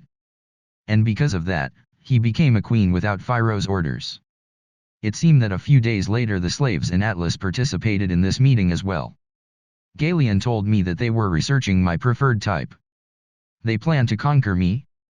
Cut the crap. TL, again, as in Gelge. I immediately called these meetings to a close, but I get the ominous feeling that something's still going on in secret. Skipping to the result, it seems my Philo reals became more lovable, and sales increased. A number of nobles asked if we would sell them, but Motoyasu started complaining, so we ended up turning them down. Read The Rising of the Shield Hero chapter 218, Loyal Loincloth Dog. As a change of pace for the day, I felt like making a suitable dessert with the wheat flour, which may be different in reality, I received from the town. I'm making a dessert because I was able to have refined honey produced by a variation of the bioplant that I made by researching with rat. I also make samples for taste testing. Nii-chan. What are you making? Keel. Be quiet and watch. Ah, the fire. It's best to have it as weak as possible. Naofumi. I heated the iron plate and made the dough by mixing the wheat flour with monster milk. I also whip some milk and let the fat float to the top to make some cream. I put some honey in the cream to add sweetness. In addition, I also prepare some fruits. While I am cooking, the slaves, monsters, and Philo reals gather, enticed by the smell. Do I have enough? For the time being, I also have the rest of the cooking slaves make some more using the same materials. Anyway, don't you guys have things to be doing? Naofumi. It's natural, Nii-chan. Keel. Is cooking Naofumi's hobby? Ren asked, having finished his training with the female knight. If I'm not mistaken, aren't there language studies waiting for you next? I wanted to know how determined this guy was, so I gave him the order to study. For the time being, he obediently follows it. I thought he would be the type to dislike it being told to study by people, but he seems to be taking it seriously. I've made him a table of letters and he's transcribing it earnestly. If he had asked for a means to quickly become stronger instead of this kind of thing, or something, then I would know there was no remorse. It's not particularly a hobby. I just learned it before I noticed. Naofumi. So it's just like you got used to it. The smell is good too. Ren. That aside, would you like to learn? Naofumi. If Naofumi wishes it, Ren. Just kidding. If you would like to eat, then wait a bit. Naofumi. Ah, I'm looking forward to it because the meals Naofumi makes are delicious. Ren. Are you trying to get on my good side? Even though you're the type to just think about yourself. I'm still not used to it. Okay. Naofumi. I made the dough as thin as possible and cooked it on the round iron plate, immediately flipping it over to cook the other side. I move that base to a different table, spread some fruits and cover it in the cream, and then finally wrap it into a cup shape. It's finished. Naofumi. Ah, you were making a crepe after all. Ren. Well, I know how to make them because I used to part-time at the food corner. Naofumi. Part-time. What a nostalgic word. Ren. Ren didn't work part-time. Naofumi. I didn't. Even though I would have liked to. Ren. Ah, Ren is a high school student, and there are many students who are not allowed to have a part-time job due to their schools or parents. In fact, my younger brother goes to a school where part-time jobs are prohibited. Me? As a high school student, I had a part-time job because I wanted the money. You can guess what I used the money for. That being said, I pass sample number 1 to Ren. Did I reproduce it well?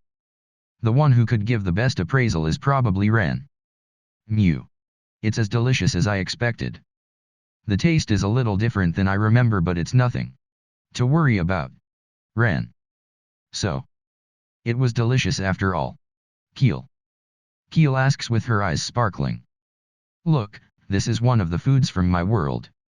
It's called a crepe. Naofumi. I made a second one and pass it to Keel. Crepe. It's a food I've never heard of. Food from Nii-chan's world.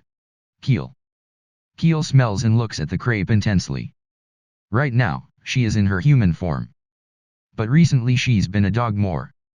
According to her, transforming consumes magic, but her senses are sharper and her body becomes lighter, so it's comfortable. With a chomp, Keel ate a mouthful from the crepe. It tastes like nothing I have eaten before. Keel. Keel wags her ears and tail many times while chewing. It's tasty. Keel. I see. Neofumi. At Keel's words, the slaves, monsters, and Philo-reals express their desire to eat as well. And so I begin baking crepes one after another. Tasty. The crepe is delicious. Keel. Keel begins to run while saying that. Don't fall down, Neofumi. I think it happened around the same time I said it. Keel tripped. Hey. Haven't I seen that somewhere before? That scene. Neofumi. What a coincidence. Same here. Ren. Furthermore, the crepe falls to the ground magnificently and is scattered everywhere. I think it was an ice cream that time. Neofumi. For me it was shaved ice. It was a while ago, but I've seen this before. Ren. An event that happens in Japan also exists in the strange world of the Vermo, it seems. TN, short. For virtual reality massively multiplayer online. Keel. You're a person who cannot escape from it. Wah. The crepe that Nii-chan made is Keel. Keel cries while staring at the scattered crepe with teary eyes. If you're that disappointed, then I'll immediately. Do we have the ingredients? After I have finished handing them out to the whole village, it's doubtful that there will be enough. Keel. Keel stares at the crepe strewn on the ground very regrettably. The other demi-human slaves extend their hands to help her stand, but she doesn't notice it. Eventually. Chomp. She ate it? I don't know what she was thinking. Keel transformed into a dog and started eating the splattered crepe on the ground. Keel-kun. What are you doing? Slave. You're going to get a stomachache. Slave. Let me go. It's something Nii-chan made with great care. I'm not going to let it go to waste. Keel. That's no good. Didn't Nii-chan say not to eat stuff that has fallen on the ground? Slave. Even so, I'm going to eat it. Out of my way. I can't reach the crepe. Keel. This Keel, even while being restrained, her eyes dart wildly around, and one of her hands stretches out. To the splattered crepe. Ah. Did I put in something addicting? I need to report the failure of this honey to Rat. Settle down. Hey, I'll give you my share. Ren. You will. Keel. Yes. Ren.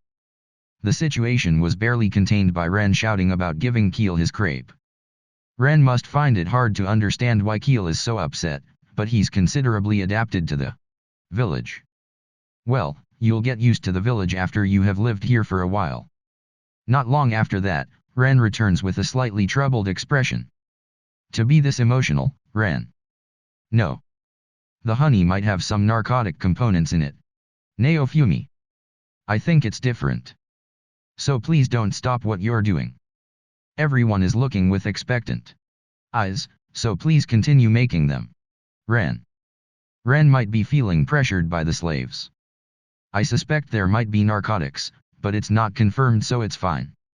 During our talk, Motoyasu comes over while being surrounded by Philo-reals. Father-in-law. You are doing something that's making me envious. Motoyasu. Motoyasu says after seeing the Philo-reals receiving the crepes and eating them with great pleasure. That's the first thing you say? I always thought Motoyasu's remarks were annoying since the time he was being accompanied by which? You're calling me father-in-law as usual, and yet what is it that you envy? Say something more appropriate. I wanted to preach. Well, even though dealing with Motoyasu is troublesome, I know how to handle him well. Father-in-law. Ren. Renz asks in a shaky voice while pointing at Motoyasu. We didn't have the chance to speak, but what on earth happened? Ren. Ah. I forgot to explain. Ren, Motoyasu was betrayed by which and has now been broken. Naofumi. Is that so? Ren. Father-in-law, it's impolite to say, broken. I was only just awakened by true love. Ren-kun must not make the same mistake either. Motoyasu. Ren-kun. Ren. Ren, who is trembling with goosebumps, seeks help from me. What a relief. Looks like it's not only me who is being called with a strange name. Because it can't get more sickening than Motoyasu attaching kun to Ren's name. What's this about, true love? Ren. Ah. To make it easy for you to understand, just like Witch whispered to you when you were down.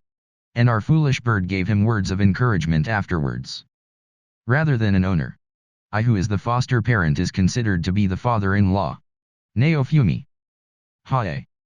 I'm not sure I understand it well, but he seems happy. Ren.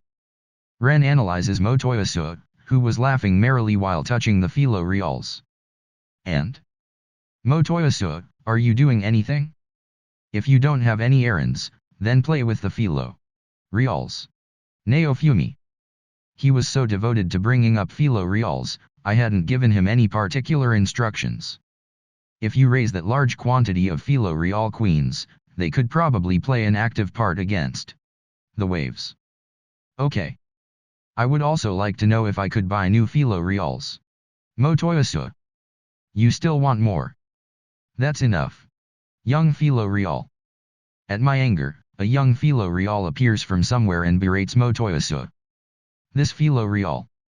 It's the one Phiro borrowed from Motoyasu and entrusted to me. He disappeared. Before I realized, and reappears whenever I'm angry or troubled. Though his level is raised, there are no changes to his appearance. He has a lovely charm because of his really small appetite. Tien.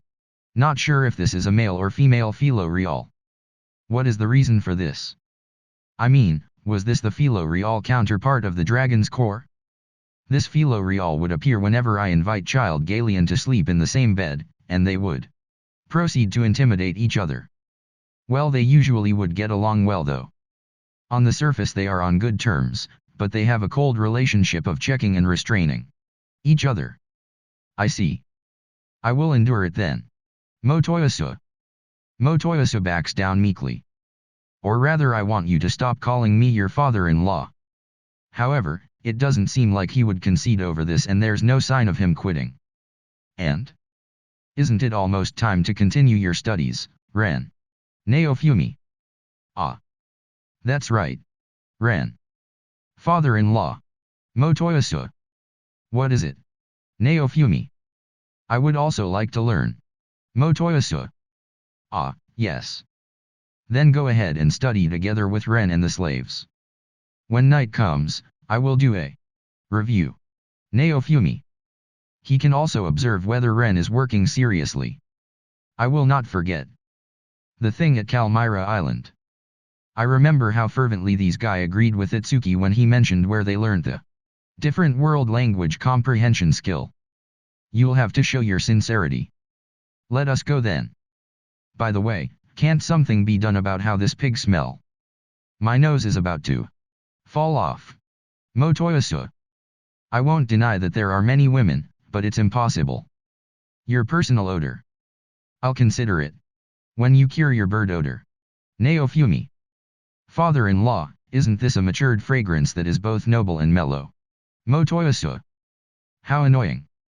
Keep your opinions to yourself. If you don't like it, then leave. Naofumi. This guy, he can immediately tell that Keel is a girl.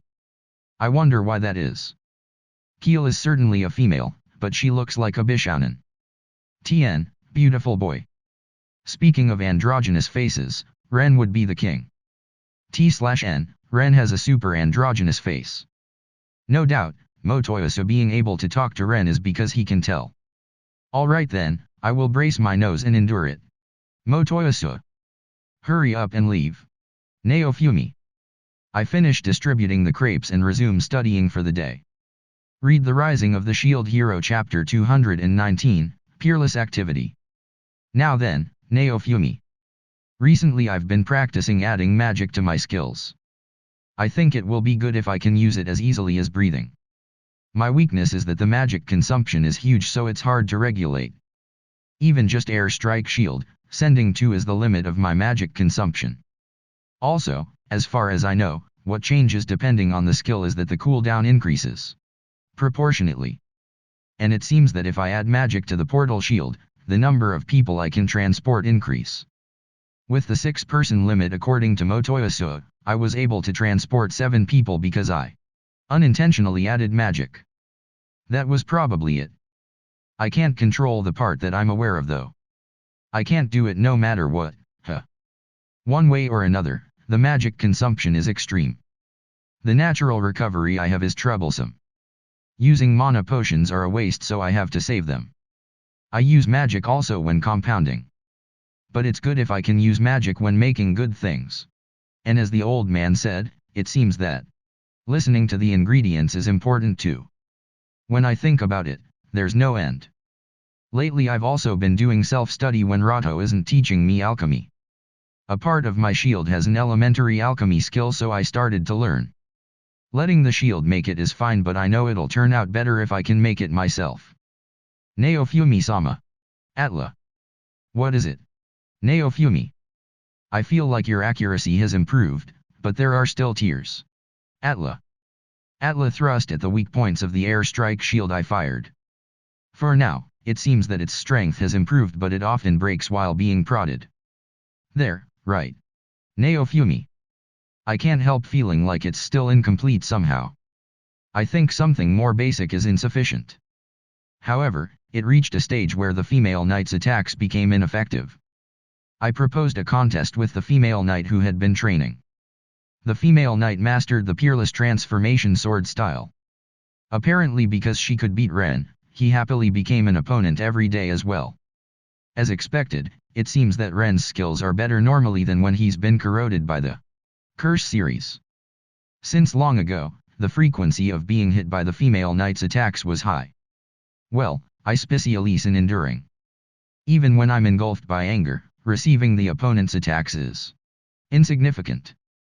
I think if I face being hit like this, then it'll probably collapse.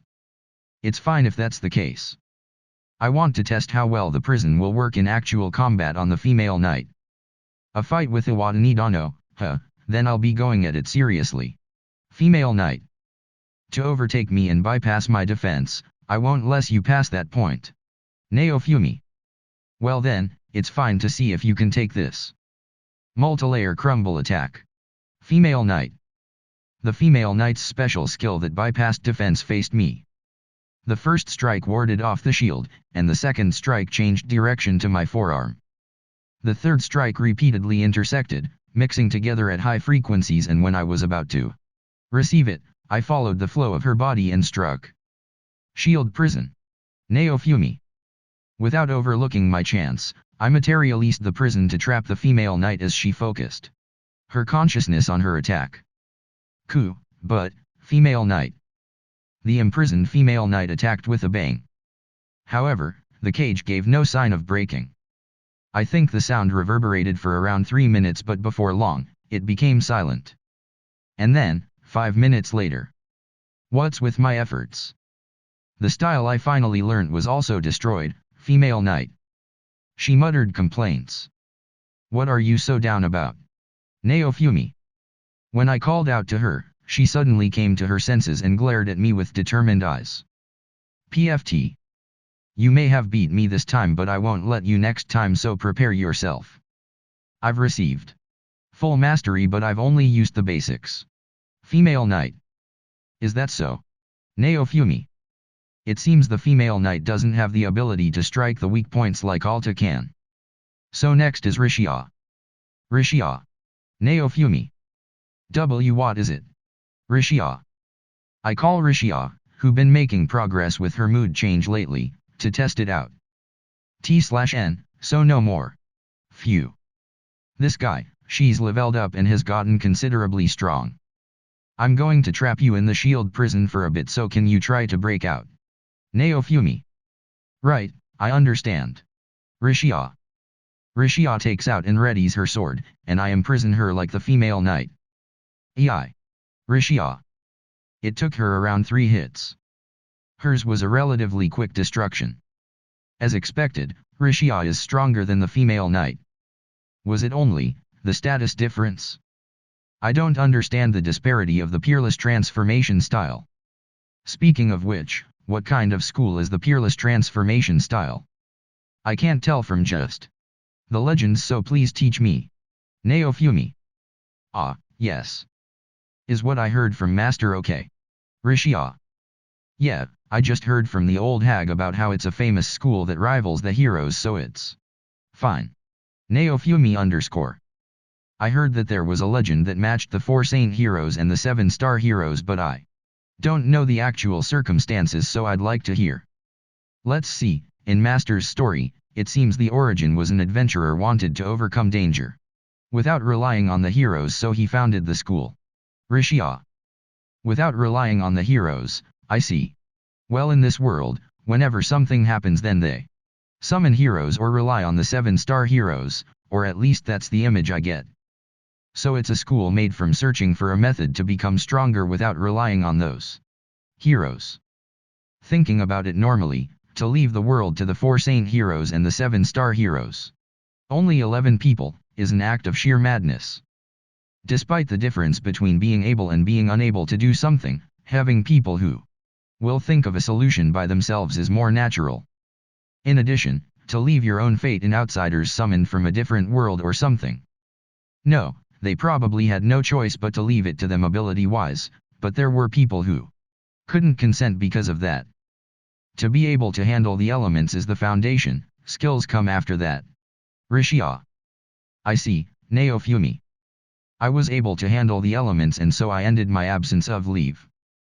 The other techniques was one part, but they were the application of the original school. Female knight. Didn't Master also praise you for achieving mastery? Rishia. Yes, but teacher has yet to teach me about the inner workings. Isn't Raphtalia working on those hidden purposes now? Rishia. I also saw her teaching you things that I don't know. Female knight. That's right, isn't it? Rishia. Isn't it obvious that the continuation time of peerless activity differs too much? Female knight. Peerless activity. Naofumi. Ah, I only use it during the instant when attacking Iwatanidano or avoiding. So to speak, it's similar to handling protection magic. Rishia excels at maintaining that activity for a long time. If I try to imitate her, I can probably only hold it for a minute. Female knight. Naofumi. A technique that the female knight can only use for an instant, Rishia can invoke that for a long time. It's that. The so-called overdrive skill or attack in games. Giving a massive power up for a certain time, but its consumption is extreme or something, so Rishia has that kind of attack. Or rather, was Rishia able to maintain it for a long time because her disposition was good? The female knight who used it economically and the Rishia who could use it for a long duration. It seems the female knight had a weaker effect as well. Actually, I already succeeded in making the female knight's special attack become powerless and unable to break open the prison. That Ren will probably be surprised if he knew that I neutralized the female knight who was stronger than him. I'm not going to tell him though. Either way, the female knight can use it, so I can probably use it as well. Hypothetically, even if I can't use it, I should be able to apply it as long as I understand the principle. The problem is that I didn't realize that that technique was being used until now. I thought it was natural to have the magic swell up only during the instant of attack. Actually, in all the battles I've seen, the attackers use magic instantaneously. In that case, was magic a separate component to that? Lately, there are times where I feel a discrepancy when I talk to Rishia or the female knight, and Atla. It's when they start talking about the elements. I don't really understand, but I'll observe these 3 more attentively. I always worry about if my strength has reached its peak. But I can't lose to this level. Rishia. Practice with me. Female knight. Oh okay. Rishia. And so, the female knight started training with Rishia. Atla, did you understand what she meant? Naofumi. if I'm not mistaken, Eclair builds up essence inside during the instant she attacks or avoids. I think she was talking about that. Shall I imitate it? Atla. Please. Naofumi. Then I'll be starting. Atla. After Atla built up her strength, she jumped towards me. Fast. Her speed is several times more than her usual speed. This is. I'm sure the body and spirit doesn't possess this. Atla. And then she faced me and fired a hit. Goo. I didn't dodge Atla's attack that disregarded defense and was injured. There was a slight struggle in my body. I see, this is really brutal indeed. Or rather, Atla really is a genius to be able to copy this simply from watching. Already, she can't be stopped by the female knight. And so we trained with this kind of feeling. Read The Rising of the Shield Hero chapter 220, Trap. TL, the one that warrants how when Kyuma going, Daga Otoko, in the background. Not the Admiral. Akbar type. Eventually night falls, and I invite Ren and Motoyasu to my house. I want to see how earnestly they've been studying. I used this country's language to make up a test. Though I don't know why the study hating me is acting like a teacher. Well, the past few days have been pretty much like this. Though Motoyasu starts today. Motoyasu, if you're here to play with Philo Reals, then leave. Naofumi. Motoyasu pats his Philo Real followers as he looks over the questions. You can't. If I don't have them, how do you expect me to study in this room that stinks of pigs? Motoyasu. Asterisk sigh, Naofumi. According to Motoyasu, my entire village stinks of pigs, and he can't stand being in it. The only way he can handle it is if he's surrounded by Philo Reals. I ignore Motoyasu and go check over Ren's work. There are a few grammatical errors, but it seems you've gotten a grasp of the language. Naofumi. That's because Naofumi diligently teaches me every night. Ren. He learning quite fast, while I took quite a while. Of course, learning from a chart is much easier than learning from scratch. It was really difficult for me, who only ever managed to get average scores in English. Learning a new language will always be quite tough. Though it was an essential for my life, so I have been able to become quite fluent in it. So, Motoyasu, how are you doing? Naofumi. I look at Motoyasu's paper. His scores are higher than anticipated. They're just elementary problems, but he has around 80% correct. He was quite a realier, TL, Ryajo, in his own world. He may be smarter than me. I don't know why such a man got hooked on net games, but it seems that it is no longer possible to get such information from the individual, and I don't really want to. All is for Firotan. I am working hard. Motoyasu. I see. Naofumi. So he's learning fast because they're the letters of Firo's world. I guess this is what they call the determination of an idiot. It seems that he's highly motivated. Do you understand why I'm having you learn the letters of this world? Naofumi. To help in your peddling. Ren. After thinking for a while, Ren answers.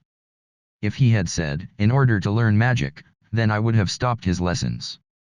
I guess he gets passing marks. It may be an essential skill to learn magic, but if he answered as such, that would mean that he was still lusting for power as he had been before. That's also a reason. Though I'm not sure if you are saying your true opinion. Naofumi. He seems to have some desire to save the world. I'll leave it at that.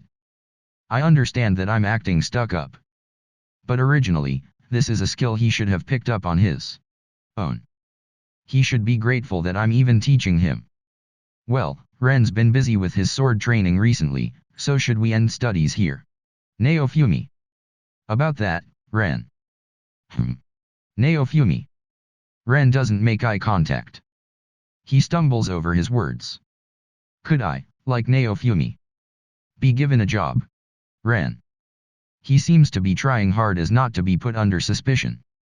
He looks straight at me and stops talking. It seems he is motivated at least. Though I don't know his prowess. A job? Do you mean like my compounding? Naofumi. Since I've come to this village, I've heard that Naofumi's been doing a lot. Cooking, and compounding, making accessories, and even dabbling in alchemy. That's why I want to learn to do something. Ren. My dream is to become a philo real herder. Motoyasu. Motoyasu, be quiet for a second. Ren. I see. So Ren has gotten an interest in manufacturing. Ah, is that why he's been so earnest in learning the sword?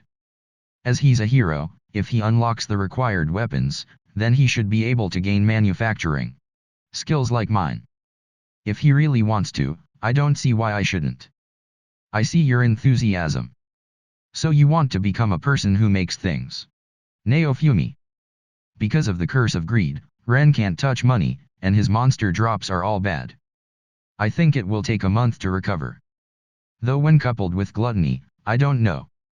It's only been a week and a half since he's gotten here, so it'll be a while. That's true, but when I see this village's children, I get the feeling that I can't continue doing nothing. Ren. Fumu, Naofumi. I see where he's coming from. A majority of the villagers are good with their hands. They make goods to be peddled. So he got such an impression. When your curse lessens, I'll leave it to you. Naofumi. Got it. Ren. Doesn't the onsen at Kalmyra have curse-reducing effects? Though you can't do anything else while recuperating. I remember my curse, which was supposed to take a month, being dispelled faster while I was there. Though I used Bluetopfer again shortly afterwards, so my stats fell again. Since we have a teleportation skill, I should probably look into it. Should I go check it out tonight? Even though it's for treatment purposes, it sounds a little fun. Can the other heroes warp there? Though the island isn't really far or anything. Hey, can either of you warp to Kalmyra Island? Naofumi. Ah, it's a place I haven't set. The island activation prevented teleportation skills. Ren. How about now? Naofumi. It's the off-season. We won't know unless we try. Ren. Then it might not be so bad to visit for the onsens. I'll send the nuisance Motoyasu away to check it out, and wait for his return. I can leave it to Ren as well. I wonder if heroes are able to teleport each other. The next thing I need to ask is whether or not heroes can teleport each other if they're in the same party. Naofumi. That is. I never tried so I don't know. Ren. I guess I'll have to experiment. I'll try teleporting somewhere with Motoyasu later. Emo-kun, are you still studying? Philo Real. I am, Marin-chan. I need to work hard to get father-in-law to approve of my marriage. Motoyasu. Muyu. Philo Reals. Upon hearing that, Red and Green punch him simultaneously. By the way, I wouldn't let them in my house unless they took on human form.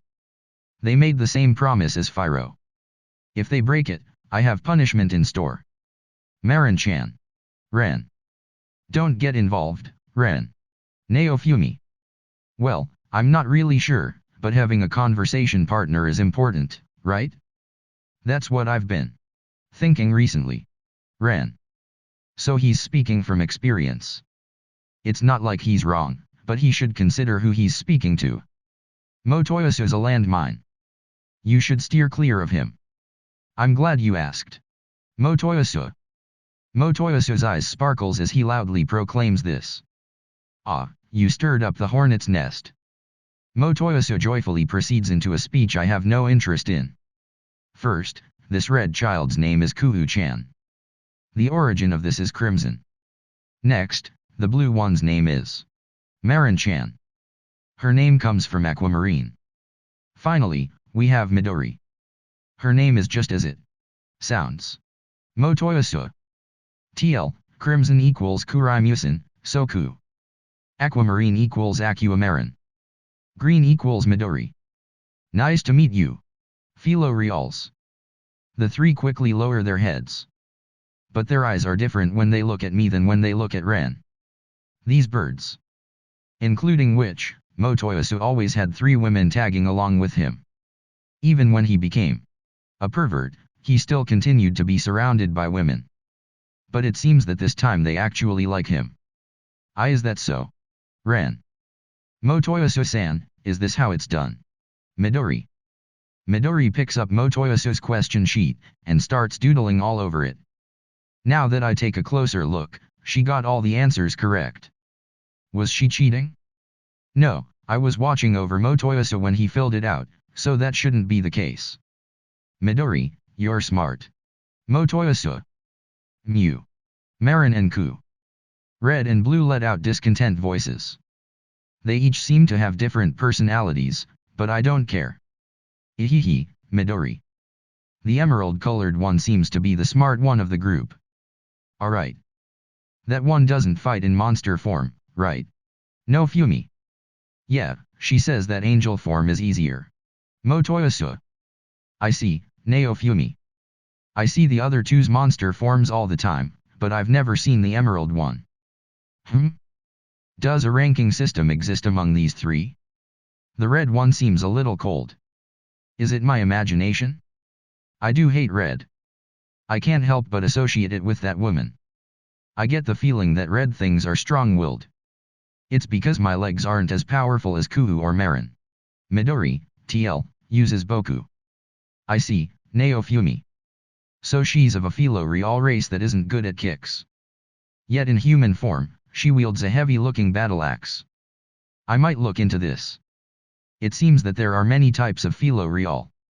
Instead, Midori is good at identifying poisons, medicines and other things. Motoyasu. I see. Neo Fumi. Master has mean eyes, and is worse at interaction than Motoyasu-san. But don't worry, I won't hold it against you. Midori. What was that? Neo Fumi. Fyro has been wishing to spit poison for a long time. This one is toxic in another way. But I won't say that. It's something a child said. Don't mind it, father-in-law. Motoyasu. I mind it. Send her out. A mouth like that will bring disaster. Neo Fumi. I see. I'm sorry, Midori, please go home. Motoyasu. Why you can't? Motoyasu-san. Let me back in. As I thought, I'm Midori. Motoyasu swiftly transports the emerald one outside of the room. Amazing. Are my orders truly absolute? It's not like I'll order to him to kill or anything. But it's good that he knows who's boss. There's something off. Ren. Ren looks over that exchange with a strange look on his face. He seems to have caught on to something. Midori is the only male among the first angels that hatched. Could that be it? Motoyasu. Read The Rising of the Shield Hero Chapter 221, release time. What was that? Ren and Neo Fumi. I unintentionally harmonize with Ren. But that's to be expected. That green bird was male? By his appearance, I can see him as nothing but a little girl. He's a Philo Real king. And now that I think about it, you added a Chan to the other two, but didn't for him. Ren. He seems to be self-conscious of the fact that he's male, so he gets angry if I add a kun. Motoyasu. He seems like quite a troublesome person. Neo Fumi. I mean Philo Real. I guess based on this world's system they would be classified as monsters. I don't think anything will come from thinking over it. And so I gave up pondering the subject. It's already night, so I don't want to stress myself out. Be he a boy or a girl, the love I give out doesn't change. Motoyasu. I see. Neo Fumi. Both me and Ren's faces go stiff. Does he just see all his Philo Real as his dear children? But he wants Fyro as his waifu. And these three want to become his lovers. He's building up some twisted relations. Though it doesn't seem that the other Philo Reals love him to that extent. He used I and spoke in formal tone. I wonder what Itsuki's doing right around now. Ren. TL, this is difficult to convey to English audiences. Midori and Itsuki both speak in a form usually attributed to young boys. They use boku to refer to themselves, and both speak very formally, with a hint of arrogance. Ren seems lost in thought. To get Itsuki from that toxic green bird. His mind works in strange ways. Going with this flow, he'll probably be used by witch around now. Naofumi. I hope it hasn't come to that yet, Ren. But that's a fleeting hope. Midori repeatedly knocks on the door in protest. It's annoying. Motoyasu pats the blue one as he signals me to move to the next topic. It's a pain, but to answer his expectations, I randomly think up a problem. Returning to topic, Motoyasu, do you want to get a job? Naofumi. I want to be the lord of the Filo Real Ranch. Motoyasu. Besides that. Naofumi. I'll do anything if father-in-law wishes for it. Motoyasu. His canines sparkle as he gives a refreshing smile. I want to smack him very hard. Sigh. Talking to this man is enervating. I guess I should arbitrarily assign him some sort of work. I want Ren or Motoyasu to learn how to make weapons and other equipment. They could reduce the old man's workload by learning metallurgy. Also collecting items, and mining doesn't sound bad either. For now, Ren. Soon a smithy will be built in this village, so when your curse weakens go help out. They're to learn iron working skills. Naofumi. Understood. Ren. Ren changes his sword's shape a few times. Perhaps he's looking for one that has some iron working functions. Oi, go learn how to do that by yourself. Still, unlike me, he has a lot of copied weapons. Now that I think of it, Ren. What will you do about releasing the restrictions for your weapons? I don't want you to waste a lot of time, so I could give you some materials. Naofumi. Releasing? Ah, I see. Ren. Why do you suddenly look like you've figured something out? Naofumi. Well, the status bonus from releasing weapons is really small, right? I knew Naofumi was strong. But that was the reason? I guess if you continue to stack up trash it will eventually become a mountain. I see. Naofumi really is amazing. Ren. Huh? What are you deducing on your own? Let me ask this, but about releasing, Naofumi. Besides the ones that give essential skills and bonuses, I've put them off. Ren. My head hurts again. So that's why I found him weak for his level. Most likely, the contents from his world, Brave Star Online, are still rooted in his head. I believe he said that level came first, and status boosts second. His game was a Vermo. I guess it can be compared to FPS. In those games, offensive abilities are focused on, and many other stats are left to rot. He's begun to realize that this isn't a game, but he still hasn't come to terms with it. Motoyasu, what about you? Naofumi. Me? I guess I've released them to some extent, but I can't say it's perfect. Motoyasu. So Motoyasu is better in that aspect. Since he played normal MMOs, did he try for absolute completion? I go over to the village storehouse and come back with spirit turtle materials.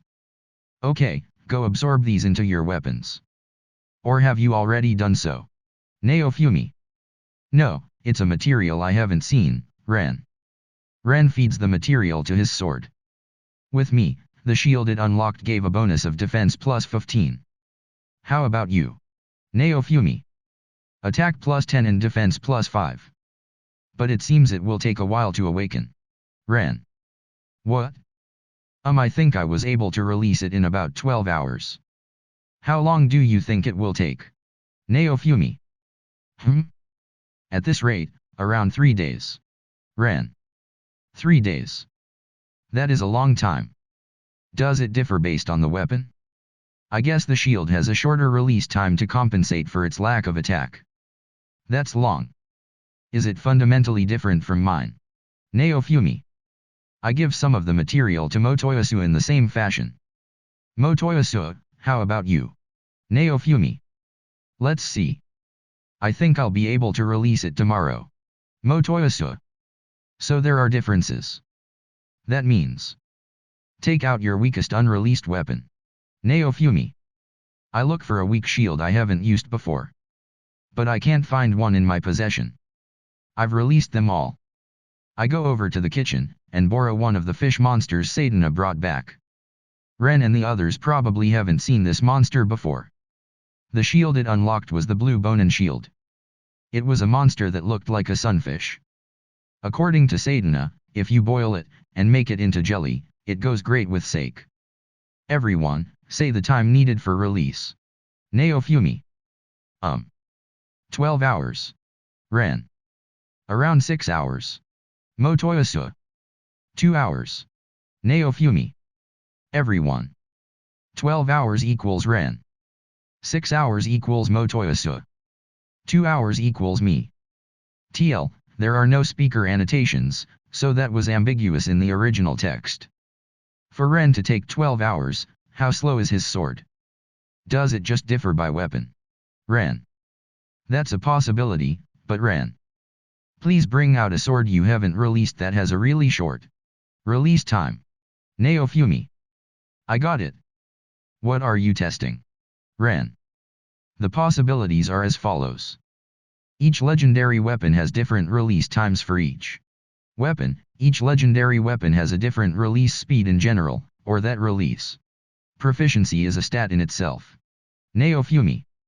There the chance that the spirit turtle materials were defense-oriented, and thus had a good compatibility with the shield. But I think it's probably the last one. If release speed decreases on a level like system, then I, who had diligently released all of my shields, would have a shorter release time. That also explains the discrepancies in me, Motoyasu and Ren's times.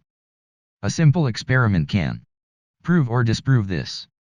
After you've released about 30 of those, go check the release time of the spirit turtle sword again. Naofumi. Ren nods, and changes to a weak weapon. It's at times like these that I wonder. Just how many secrets do the legendary weapons hold? I've been putting this off, but I guess we should discuss the next wave as well.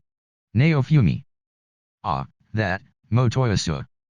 According to the hourglass, we still have a bit of time left. It's not an urgent matter, but I guess I should tackle it at some point.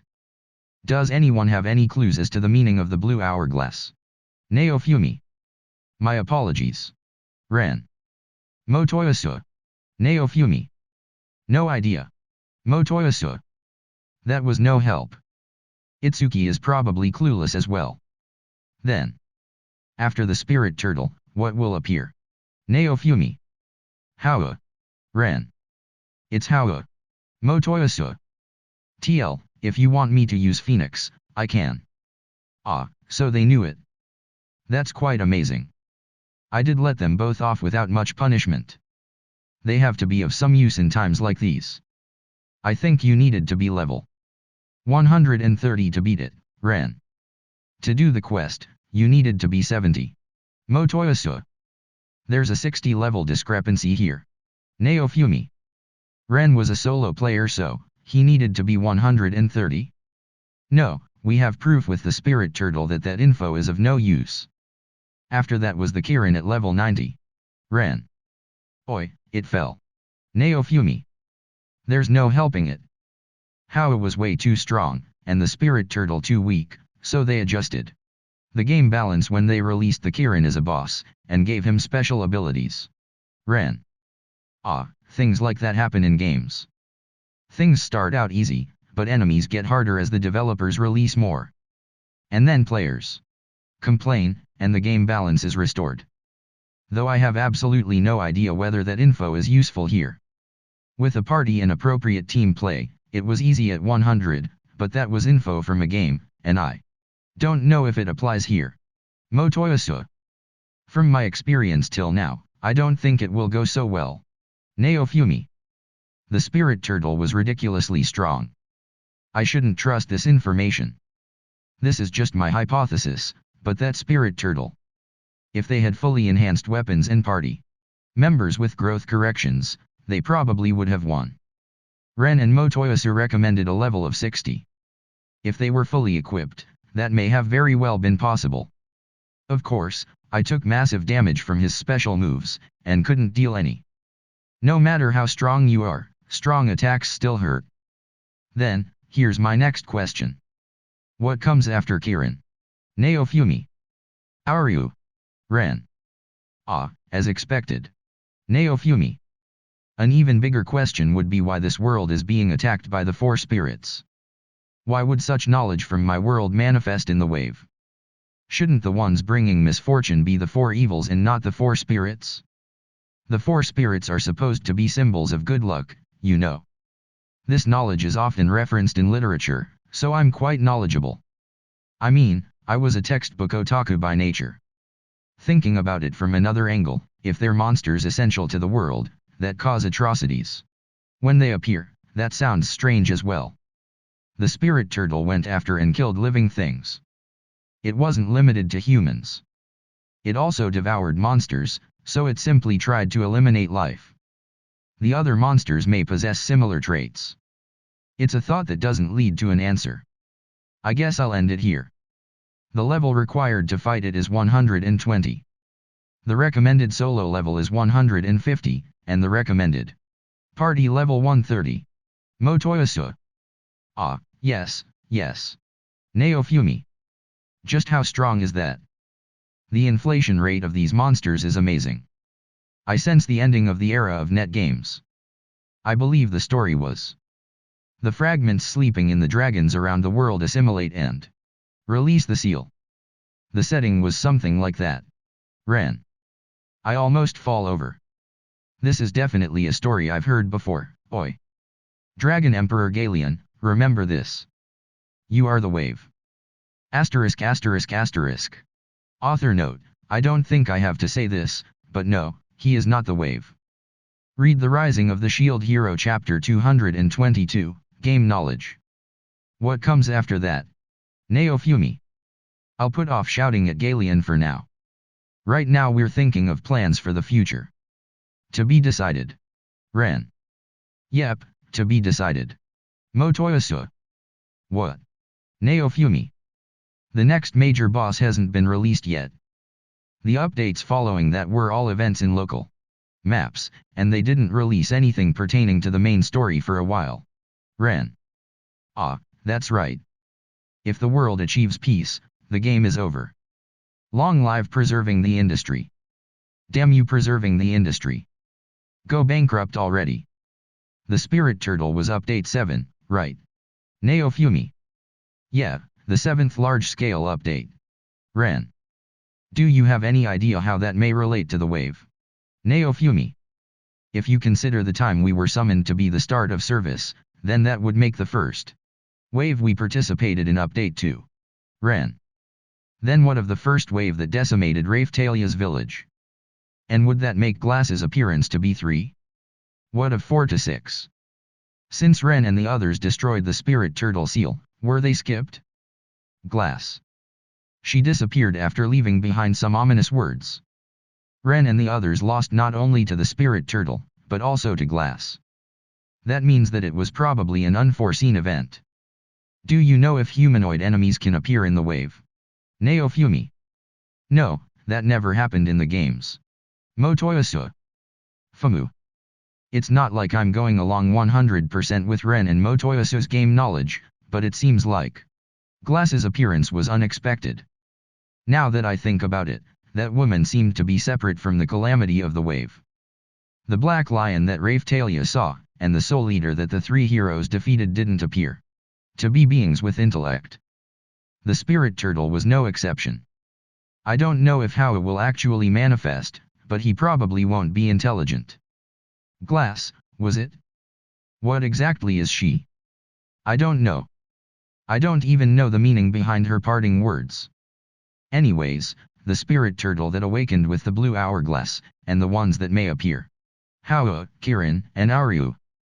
If we count those monsters as part of the wave, we've done 3 waves so far. But the only enemy that ran from us was Glass. Where did she come from, and where did she go? Another dimension? Another world? I have no idea what sort of existence she is. Did you lose because she was an unforeseen factor? Naofumi. Yeah, she was really strong. I was really suspicious when Naofumi beat her, but considering recent events, I guess it's to be expected. Ren. I don't need your praise. Anyways, how did the wave work in the games you played? Naofumi. Quests and bosses?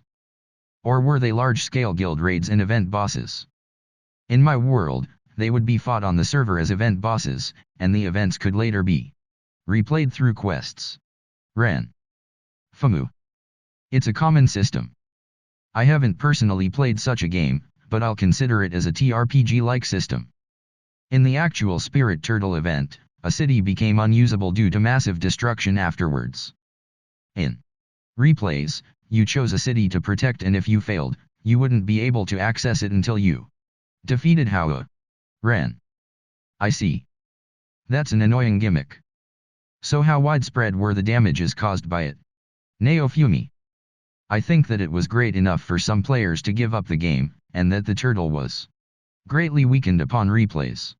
Ran. You went up against such an enemy? Wasn't he supposed to be weak? Naofumi. At that point in time, the level cap was 50. It was said that it would have been easy at 80. Isn't excuse. According to the game, if you left it alone, it would gradually get stronger, so it was better if you killed it quickly. Ran. Just how low level were these players? Well, in the games that I do know of, the starting level cap is low, and it rises with every major update. In a first-person VRMO, level is a very important factor. A difference in level can easily decide the flow of battle. Though patches do come around to make it easier for new players. Was it the same for you, Motoyasu? Naofumi. Yes. Motoyasu. FAMU, Naofumi. I think that Motoyasu was the one who released the seal right before the Spirit Turtle was unleashed. In your quests, was it best to undo the seal quickly? Naofumi. Yeah, but it drops rare items if you leave it, so some people purposely let it rampage. For that, level 80 was recommended. If it gets too strong, it's best to run. Motoyasu. The basics of net gaming. Everything is based on rare drops. To summarize, the fact that he undid the seal this early in the game was partially for the sake of the world.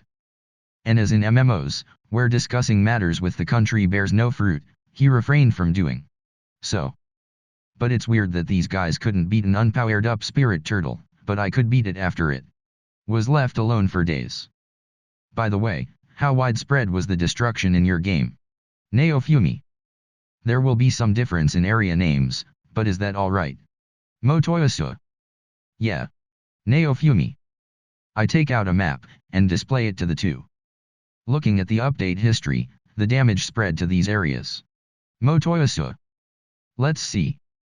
The country the Spirit Turtle was sealed in, all the neighboring countries, Melromark, Skildfrieden. And some countries I've never heard of. The only place I've been that wasn't affected was Zeltberg. That area seems like one that would have a lot of mini-games and easy money in an MMO. They made sure to defend it, I see. It seems that Fobili and Siltwelt weren't affected either. During the event, players were forced to spawn in Fobili. The area around it was immediately rebuilt whenever it was damaged, but many players complained that it was a pain. Motoyasu. I want to get a clearer picture. Melromark was, Naofumi. It was a popular city to start in. But it was completely destroyed at some point in time. It was something that happened before I started playing. Ran. So I was able to prevent that. Seeing the power of the Spirit Turtle back then, it's not weird for it to bring about this amount of destruction. I don't intend to run from my crimes. I don't think that spreading this information will offer me any salvation. Ran. Yes, yes. I get it, so don't go killing yourself or anything. Naofumi. Asking any more of him will increase his sense of responsibility, so let's wrap this up. So next is Hawa. Naofumi. Yes. Ran. Right. Motoyasu. An enemy strong enough to disrupt the game balance. Though I have no idea how far this info will take me. Do you know where it is? Naofumi. Yes. Ran. Ren and Motoyasu both point to an area. It's a country west of Melromark. So the Spirit Turtle was east, and Hau is west. This may be serious. It doesn't seem that the blue hourglasses have teleportation functions, so we'll have to go and check it out. Naofumi. I think he's talking about how he gets warped to the wave, but not to the spirit turtle. About that. Ren. Naofumi. Ren once again breaks eye contact. What is it now? It seems that Ren has a hard time asking things of people. I guess it is difficult considering his position. I want to leave military leadership to Naofumi. Ren. Well, I'll probably be the one to direct the battle. Naofumi. I did go in front during the spirit turtle battle. Of course, the plans themselves were handed to me by the queen and other leaders. I guided the troops, and did the actual execution of the plan on site. No, not like that, I mean I want you to give us orders. Ren. I understand what you're trying to say, but, Naofumi. My analysis is that Ren and Motoyasu are no good at large-scale battles. Though Motoyasu seems to have some guild experience. Do you have experience of doing so? Ren. A long time ago. I wasn't the strongest, but I did help in directing a large guild. Naofumi. As I thought. Ren. You could tell. Naofumi. When I first met you, you gave off a similar feeling to someone I knew. Ren. A friend. Naofumi. Yes. Her personality was somewhere between the past and the present Naofumi. She was good at taking care of others, and people naturally gathered around her. Ren. The past me. Back then, I felt like I could strike up a conversation with anyone. Rather than worrying about being deceived, I think I just wanted to have a fun life. She managed a large guild. So I thought that Naofumi might have some experience as well. Ren. I did manage some raids and sieges in my day. Naofumi. That's one of the major appeals of net games. In order to see just how strong we could get in the virtual world, we would fight. We would aim to enter the strongest dungeons and obtain the rarest items. Among the countless events presented on the server, there are thousands of things that can't be experienced solo. That's the appeal of guilds and teams. But it's a little hasty to compare the wave to that. I can't imagine what sort of things may happen during them. I always try to avoid battle as much as possible. In games, it's usually obvious which guild will win which event. Ren. And if you can't beat these large-scale events, then you won't get the exclusive items. You'll miss out on major EXP, and rare items. This is why major guilds scramble for these victories. But in order to preserve relations, some guilds instead vie for alliances. Allied guilds sign non-aggression pacts, and repel other guilds in order to not cut their losses any further. Of course, there are always problems in these agreements, and some people want to protect their positions. For the leader of a guild or team, it is essential to look for the route that gives one's own members the most advantages. As such, the most important thing for a guild master isn't being the strongest, but to make one's team the strongest. I don't think it matters who leads, though. Naofumi.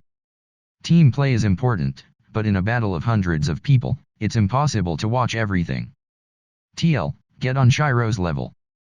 Besides basic commands like advance or retreat, it's difficult to make appropriate decisions.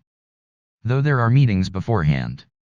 At least in netgame large-scale battles, I don't have the experience of holding major strategy meetings, and making plans to weaken the enemy before the battle. In the games you've played, how large of a guild did you manage? Ren. In one server, we were the third largest alliance guild. But we weren't large enough to compete in world competition. Naofumi. We were quite strong, but nowhere near the strongest.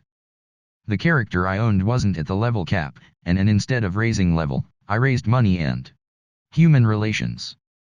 One of the reasons for this was that it was a game that relied on expensive equipment and recovery items. Basically, I went to college and did part-time work during the day, while leaving my character's AI to complete simple transactions. At night, I played with my guild members. If there was an event, I would spend more time with them. But I didn't limit myself to games. I also spent a lot of time on manga and light novels. So I didn't feel an intense need to be the strongest. I was satisfied with having weaker characters commanded by strategy and teamwork, rather than raising many strong players. though I did rise to around 5 to 10 levels below the max quite easily. When I went out to help other guild members gain EXP, I would play whatever role was needed. I think it was a common play style. Anyways, with the power balance, it is impossible to become the strongest in a net game. Even if you do, the next update may weaken you, or increase the abilities of another job, and that's the end. In the end, it just turns into a competition of who has the best build and skills. And here is where the game differs from reality. Then you have much more experience than me. Ren. For argument's sake, yes. But the number of times such experience has come in handy here is close to zero. Neofumi. In the first wave, the only thing I could do was protect the villagers. The next one was the same. In the spirit turtle battle, the queen and other country leaders were the ones doing the planning. And I was merely their stepping stone. Though I may be the one with the most experience among the 4 summoned heroes. Ren only knows how to play solo. Motoyasa was in a small guild. Itsuki was on console games, right? It may have been a strategy game, but I don't think that counts. We'll have to think up a plan if Hao appears in the next wave. It's probably best to venture to that land to search for methods to defeat it. There was the mural in the Spirit Turtle village. The past heroes probably left something else. How did the quest go with Hao? Neofumi. According to the game story, after the Spirit Turtle attack, the countries began seriously investigating the matter, and they found the seal and tried to strengthen it, but eventually they failed. And it revived. Ren. I see. Neofumi. It's fine, father-in-law. Kitamura Motoyasa will defeat the Hao with ease. Motoyasa. Please be quiet for a bit. Neofumi. He says whatever's convenient to get in my favor.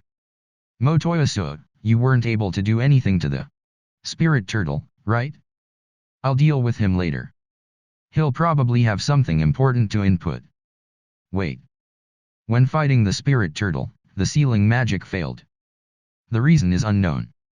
Perhaps the turtle was too strong, but that's probably not everything. I still haven't solved the puzzle left by the past heroes either. The mural was destroyed and decayed, so only the important parts were hidden. Because of the wave, the world will, so this monster to prevent. Was it? In the end, what was supposed to be in place of the collapse? Ruin? To prevent that, this monster harvests life?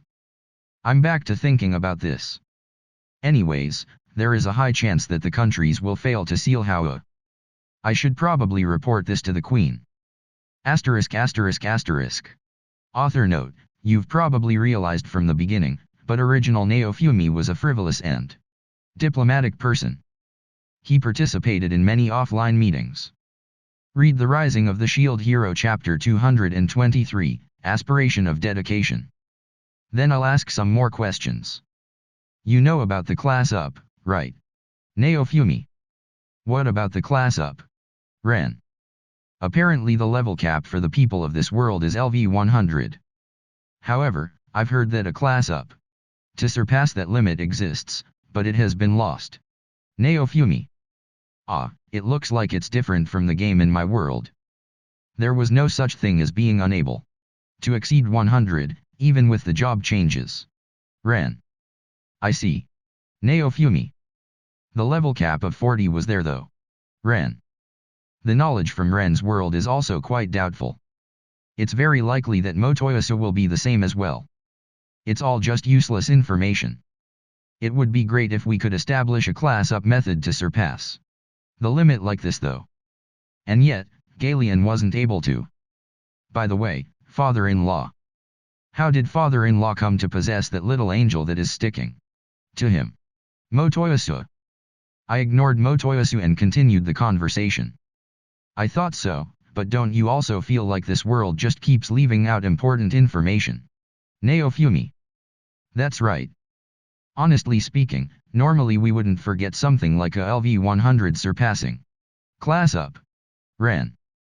Isn't that right? Even regarding the peerless transformation style, why has such an excellent martial art become something only the old hag knows? The past conflicts are also on my mind, but the investigation would be endless. I'm not getting the information I want, as if it's intentional. Somehow it's an unpleasant atmosphere. I can sense an invisible malice. I know that the mystery is still ongoing, but the trouble is increasing. This is just my guess, but is it alright? Naofumi. Tell us. Ren. It's the possibility that they need a hero to surpass the limit. It might be that it wasn't attempted, so the method was lost. Naofumi. I also inferred something like that. It's just that apparently heroes are sometimes summoned. And sometimes selected, so it's somehow doubtful. Ren. Is that so? If they were summoning periodically, then there's no way it would be forgotten. Naofumi. This wasn't a case of discussing with Ren and coming up with an answer either. Discussing things that we don't know, there's a low chance of thinking up a solution. Really, what the hell are the waves? Naofumi. Yeah, Ren. Father-in-law. Please tell me about the little angel. Motoyasu.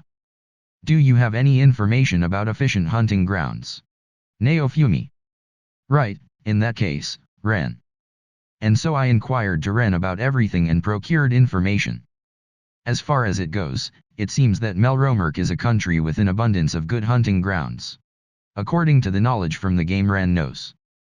I had him tell me about hunting grounds for LV90 LV100, but it just confirmed the hunting grounds stated in the monster book. If I remember correctly, there should be around 60 locations. It might not have been taking into account the negative effect of the change in ecosystem or the change due to the waves. It looked like the enemies were becoming stronger with each wave, and the deployment modifications of net games is probably there. Well, this world isn't a game though. Sorry for not being of much help. Ren. Don't worry about it. I wasn't relying on it that much. Naofumi. From the start, it was knowledge from guys who caused such a debacle. I had asked with the assumption of failure, so it's the same as not taking any damage. Naofumi isn't really questioning me about being responsible for the spirit turtle, huh? Ren. Oh? I remember you speaking disagreeably though. Naofumi. No, I thought you wanted me to compensate with my life or something. Ren. You said it with all your heart though, it's because he was corroded by the curse. Oh well. I'm trying to recruit the good Ren as an ally. To put it bluntly, I dislike the people of this world. Whether they live or die has no relation to me. It's enough to just protect those who have been improving before my eyes. Naofumi. That's pretty dry. Ren. I don't need you to tell me that. Naofumi. That kind of direction may be good. Ren. Ren stared at me enviously. He's misunderstanding something though. Hey, Naofumi. Huh. Ren. I think you're quite a naive fellow, so I'm saying this. The monsters you've defeated also have families, and you might be ruining their happiness though. Naofumi. At my question, Ren's expression gradually turned blue. He never even considered that kind of thing. To those guys, the one who killed your family was me. Can you go around saying that you're responsible for that? If you make a separation, thinking monsters are monsters, then what will happen to the beloved Philoreals of Motoyasus? Naofumi. Ren. Sigh. It's a troublesome age. You might be confused as to why I'm saying this, but there's a girl looking after monsters in the monster hut, right? Naofumi. Why yeah. Ren. She's a demi-human that was raised by the dragon you killed. It's your fault she became so unhappy. Naofumi. Ren hurriedly put his hand on the door as if he was going to exit the house. Where are you going? Naofumi. If I don't apologize quickly. Ren. What will you do to apologize? Say I'm sorry for killing your father. I will die here in exchange. Naofumi. In this situation, should I call Tanako? Well, even if I call her, she'll probably be very sullen. Ren didn't actually know, but she already knew. She did say that she wanted to stop this chain of hatred, and it seemed that she didn't going so far as to take revenge against Ren. Because wild animals, or monsters in this case, lived severely. They didn't know when they would die, so they didn't need something like vengeance. She had a firmly rooted conscience, thanks to Galeon's teachings. To not be thinking of revenge deserves some merit. I do respect it, but it's something I can't do in practice. But, Ren. You'll just be striking at her. That's why you should leave it. Naofumi. Even then, Ren. It's the same as eating meat and eating vegetables. In the end, you're living by sacrificing something else. The world won't turn with just the lip service the female knight spoke of. Or rather, it's better if you have the resolution to survive by trampling on someone and make up for your sins. Naofumi. Isn't that a contradiction? Ren. Huh? What are you, a hero who grinds monsters and becomes stronger in order to save the world? Saying? It's survival of the fittest, right? I wouldn't prefer to just kill as if in a game. Naofumi. This is a world where experience can even be gained by killing humans. Don't say nonsense such as humans and monsters being different. That's why, Ren, if you want to apologize to her, then when you kill monsters, kill them with proper determination. Naofumi. I got it. Ren. He made a reluctant face. It's because Ren is similar to the female knight. He probably has high ideals. But even so, I want to apologize, and protect everyone. Ren. I see. Naofumi. This is already a disease. It's just a complete change from a gamer's mindset to aspiring to be a savior with dedication. Moreover, there's even the addition of masochism. Father-in-law. Please tell me. Motoyasu. Shut up. Hurry up and go back, study and then sleep. Naofumi. That Motoyasu, he probably didn't listen to what I said. Ignoring that, I turned to a different problem. What was it that I wanted to ask Motoyasu? For now there's that. That's right. Motoyasu, the spear you used. Lust envy spear, was it? What sort of compensation does it need? Naofumi. Motoyasu. Motoyasu tilted his head in confusion. Hey, what's with the question mark? Did I use something? Motoyasu. The temptation thing. The other one was ressentiment, right? Naofumi, T/N, ressentiment, a sense of hostility directed at that which one identifies as the cause of one's frustration. Ah, that skill was something that appeared when I reached for Motoyasu. What the hell? In other words, it's a skill superior to Bludifer? A skill that can be invoked with no compensation. How much of a cheat is that? Did anything happen when you used it? Naofumi. I don't really understand, but I didn't feel envious of father-in-law after I used ressentiment. I didn't feel like changing it, but that spear couldn't be changed. Motoyasu. It was invoked at the cost of envy? Then what about temptation? Thinking about it, it probably uses lust. However, Motoyasu, what do you want to do after being engaged to Fyro? Naofumi. Ha ha ha, father-in-law is quite hasty. Of course, it would be building a happy family. I want lots of children. Motoyasu. Muyu. Filarials. Motoyasu's followers started hitting him repeatedly. No matter how I interpret his words, I feel like Motoyasu just wants to do obscene things with Fyro.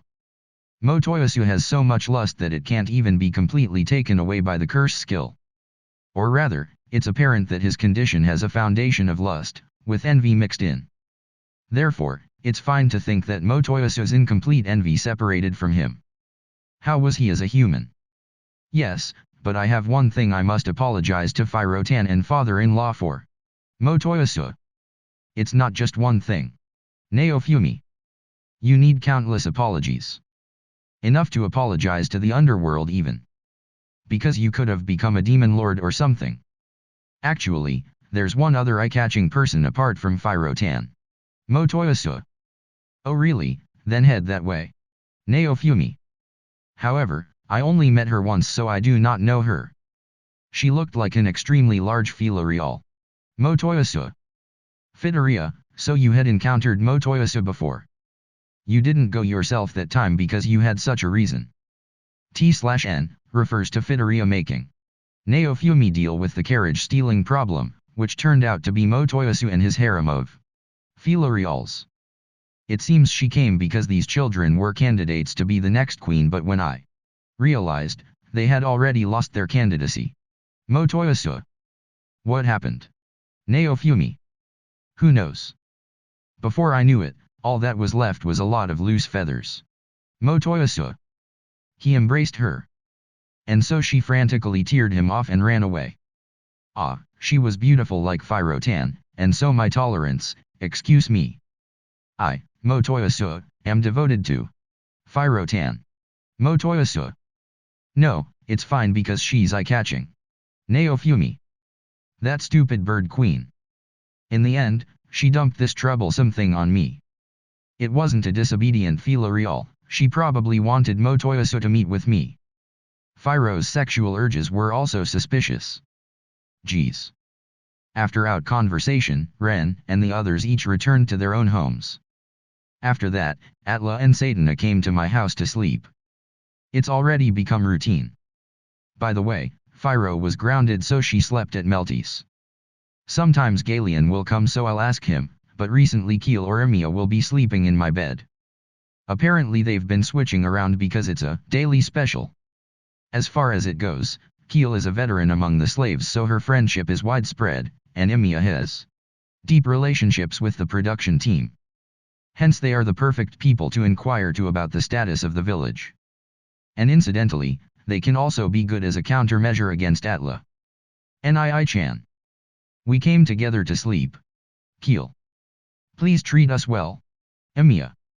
Ah, let's go sleep early. Emiya, how are your colleagues?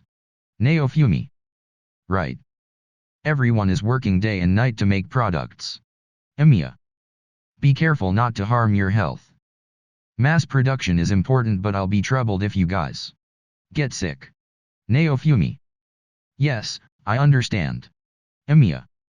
I don't know if it's because those dexterous limo and aquatic slaves liked it but if I didn't caution them, they would work all night to manufacture goods. It's been profitable thanks to that though.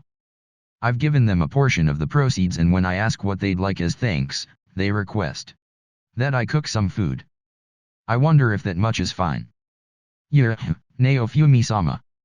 Why is it that only I cannot sleep together with you? Atla. Atla, I get the shivers when I sleep with you. That's why it's no good. Naofumi. Mainly, I feel like she will target me as a carnivore. If I didn't have the intention of running a household, staying in this world would be unthinkable. The next morning, Ren tried hard to look after Tanako, which she hated. Tanako also didn't do anything about Galeon but she glared at me for Ren's situation, although I didn't really care. Now then, Galeon. Shall I have you explain the meaning of this? Naofumi. While Tanako and Ren had their little dialogue outside the monster hut, I crossed my arms and glared at Galeon. Firo, in her monster form, lay in wait behind him. That was so I could threaten him depending on his answer. What? Galeon. I heard from Ren that the fragments will form a being on the same scale as the spirit turtle. Auriua. What's that about? Naofumi, T/N, Auriua, also known as Yinglong, is a dragon from Chinese mythology. Wah. I don't know. Galeon. Galeon declared, his eyes swiveling around frantically. You better not be lying. Depending on your answer, I might feed you to Firo. Naofumi. You'll do that to Galeon. Firo. I knew she disliked him but that Firo, she opened her mouth in jest. So you hate him that much? I really don't know. So that sort of thing will happen after I collect all the fragments. Galeon. This panic, it seems he really doesn't know. Even if that happens, I can always explain the pretext and won't betray thou. Galeon. It's possible the assembled fragments will take over. Naofumi. In that case, defeat me without hesitation. Galeon. Ah, yes. I get it. Naofumi. By the way, the hero of the sword seems to be making a pass at Windia. Will you please move aside? Galeon. He probably wants to take responsibility. Let him do as he likes. Naofumi. Thou. If that's so, then explain. Galeon. Why is that? It's because only his sense of responsibility is strong. I have expectations for Tanako's response. Naofumi. Ah, I heard the sound of a slap. That Tanako got angry and hit Ren's cheek. Even if you apologized, father won't come back. So if you want forgiveness, then go save the world. Tanako. Such a thing could be heard, spoken in a loud voice. Well, there wasn't any need to peep. I don't know the details of what happened, but Ren started hanging around Tanako a lot afterwards. Or rather, Tanako, even though your father has changed his form, he's still nearby.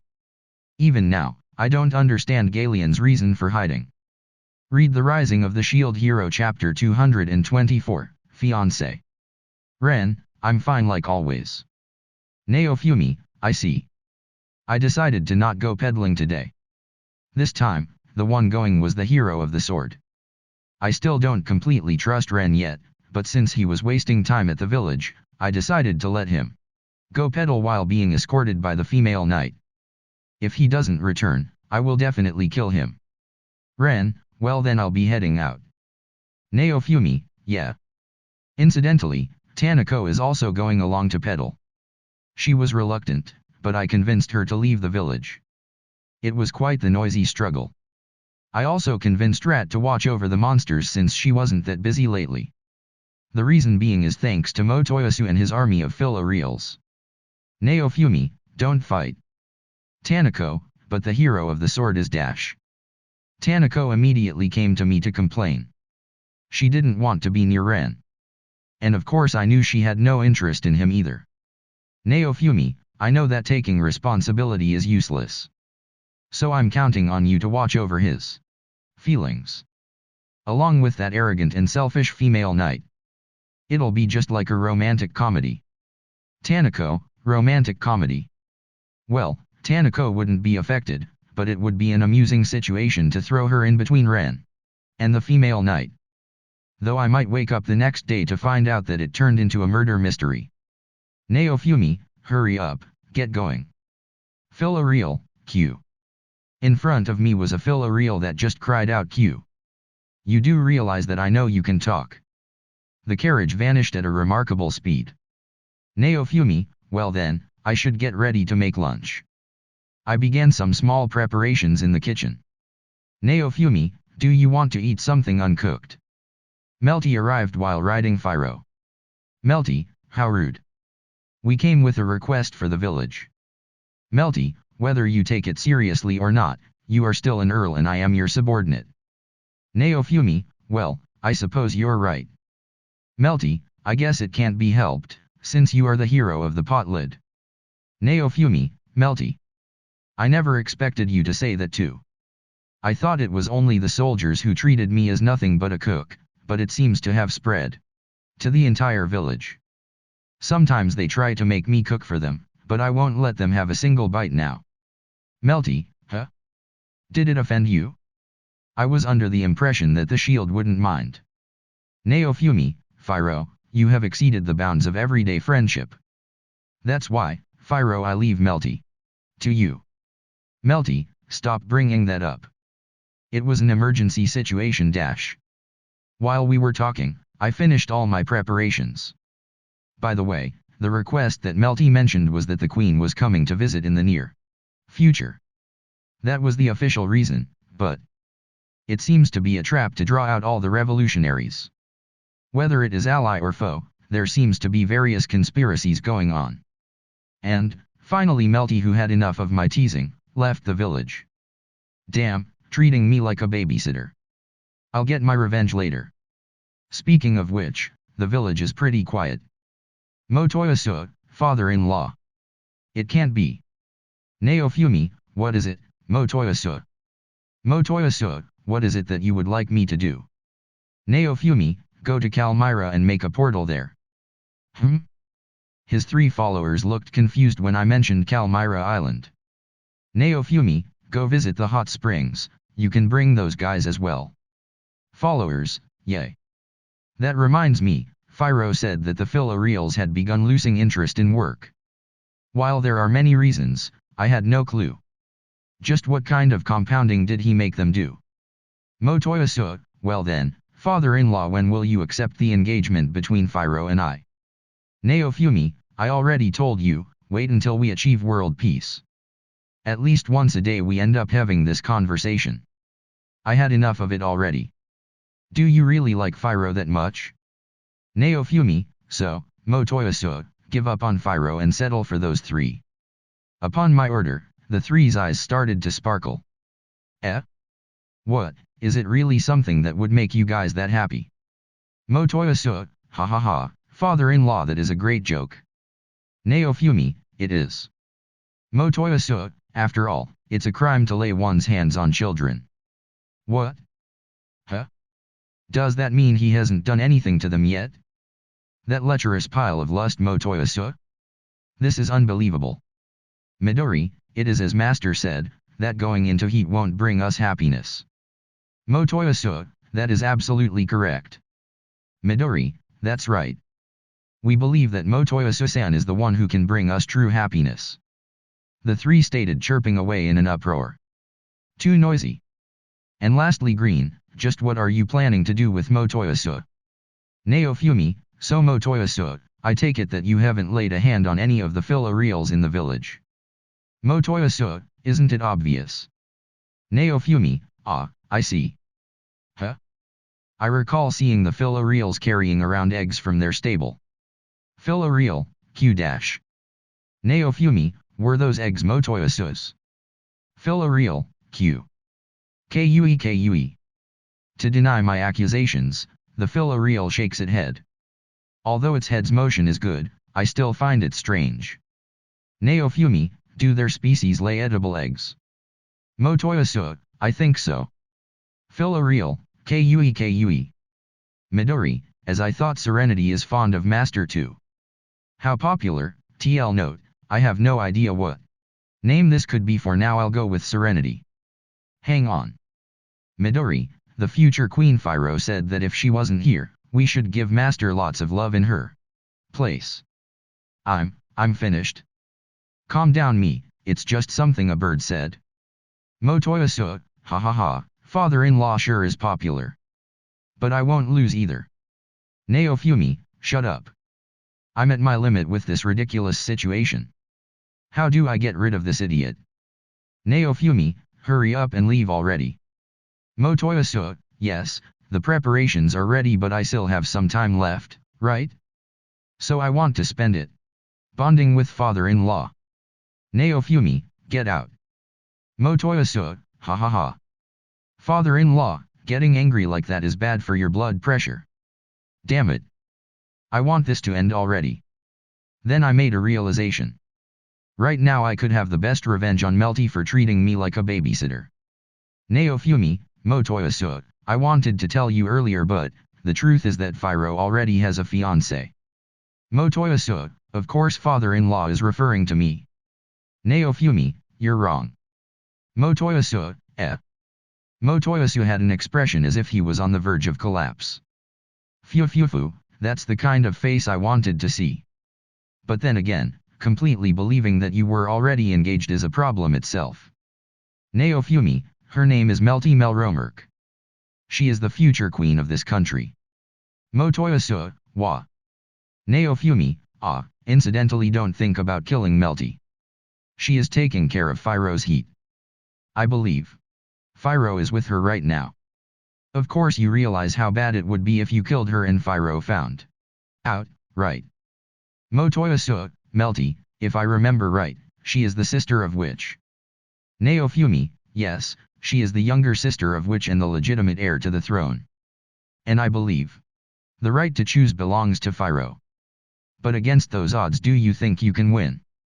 Motoyasu, well. Oh?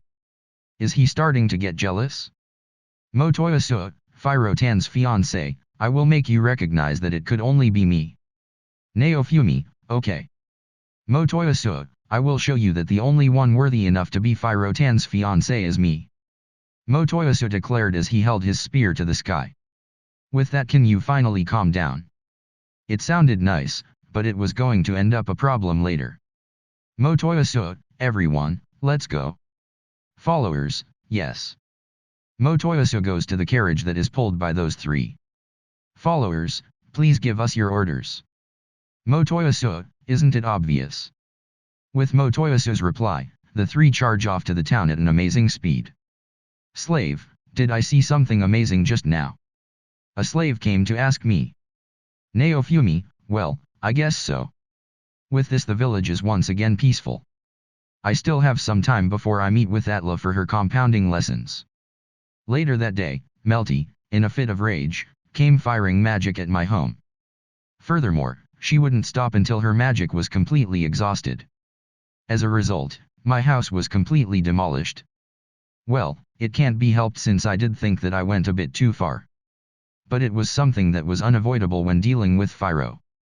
Also, it seems that Motoyasu was able to converse with Melty without treating her like a blue pig. Motoyasu must have recognized Melty as someone he could respect.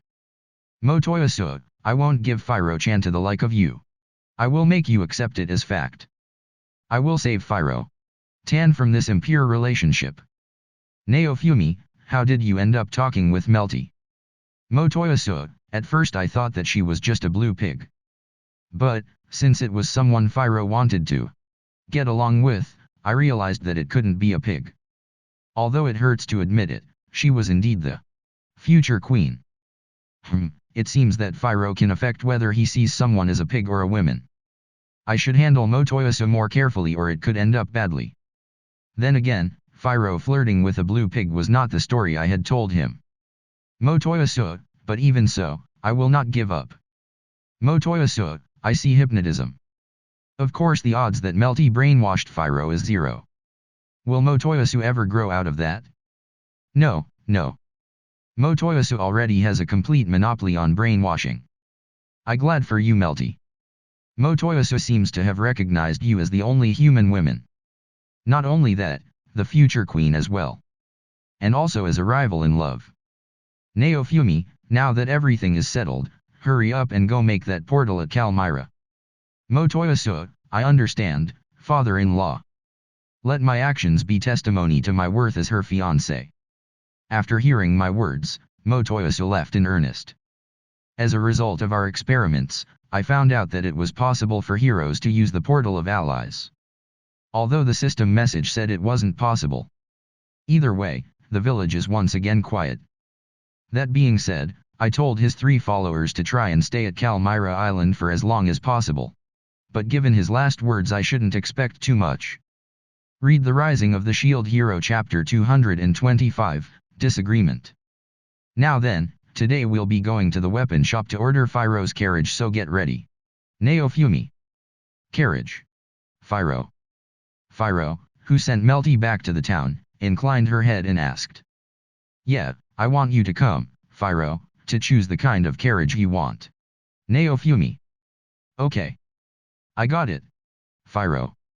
I don't have anyone else I want to bring at the moment. Just Fyro is fine. Using the portal, I jumped to the castle town with Fyro. And then we made an appearance at the weapon shop. Oh? So it's Laddie. You have bad timing. Oyoji. The old man looked at my face and muttered a little regrettably. What's wrong? Naofumi. Ah, we finished your shield and were waiting for you. But we didn't know when you would be coming, so I took the opportunity and had that guy deliver it. Oyoji, T/N, that guy equals Emiya's uncle. Is that so? Naofumi.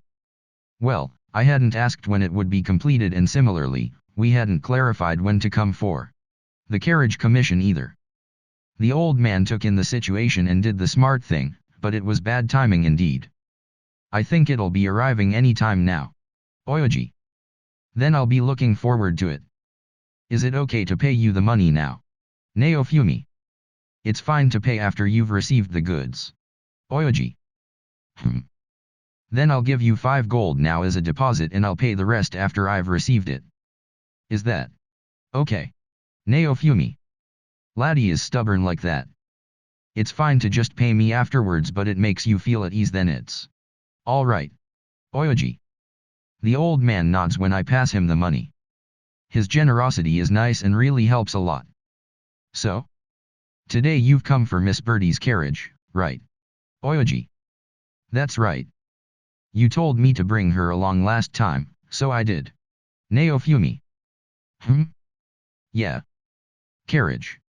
Phiro. Right then, Miss Birdie. What sort of carriage is good? An iron one like before. Oyoji. How much would that cost? Naofumi. How much is your budget? Oyoji. For the time being. I can afford it. It'll depend on its value. Naofumi. All right. Oyoji. The old man showed Phiro the blueprints and asked which was good. The last one was broken, right? Should I make it more resilient? Or should I make it lighter so it's easier to move? Then it'll be able to handle more unreasonable movements, to a certain extent. Oyoji. You know the heavy one is better. Phiro. That is, well. Naofumi. Miss Birdie is strong so it might not satisfy you, but lightness is important for running quickly. Oyoji. Is that so? Phiro. Yeah, if the carriage is light and durable then you can transport heavy items. It all depends on Miss Birdie though. Oyoji. The old man also lets Phiro take part in most of the discussion. Frankly, I'm afraid to ask because it seems like they're realizing a child's dream. It seems that it'll turn out to be a seriously weird carriage. If you want a heavy one then it's fine to just request that Laddie fill it up with items. That's why I recommend a sturdy and light one. Oyoji. Then that's good. Phiro. What will you do about the metal? Oyoji. Let me see, I'd like something that will react when I charge it with power. Phiro. All right. Do you want 2 wheels? 4. Oyoji. 4, Phiro. With a canopy roof? Or enclosed? Oyoji. A big house like one would be good, Phiro. Haha, don't go overboard with your dream. Oyoji. I fear it may turn into something like a camper van. And then it'll transform with a bang, Phiro.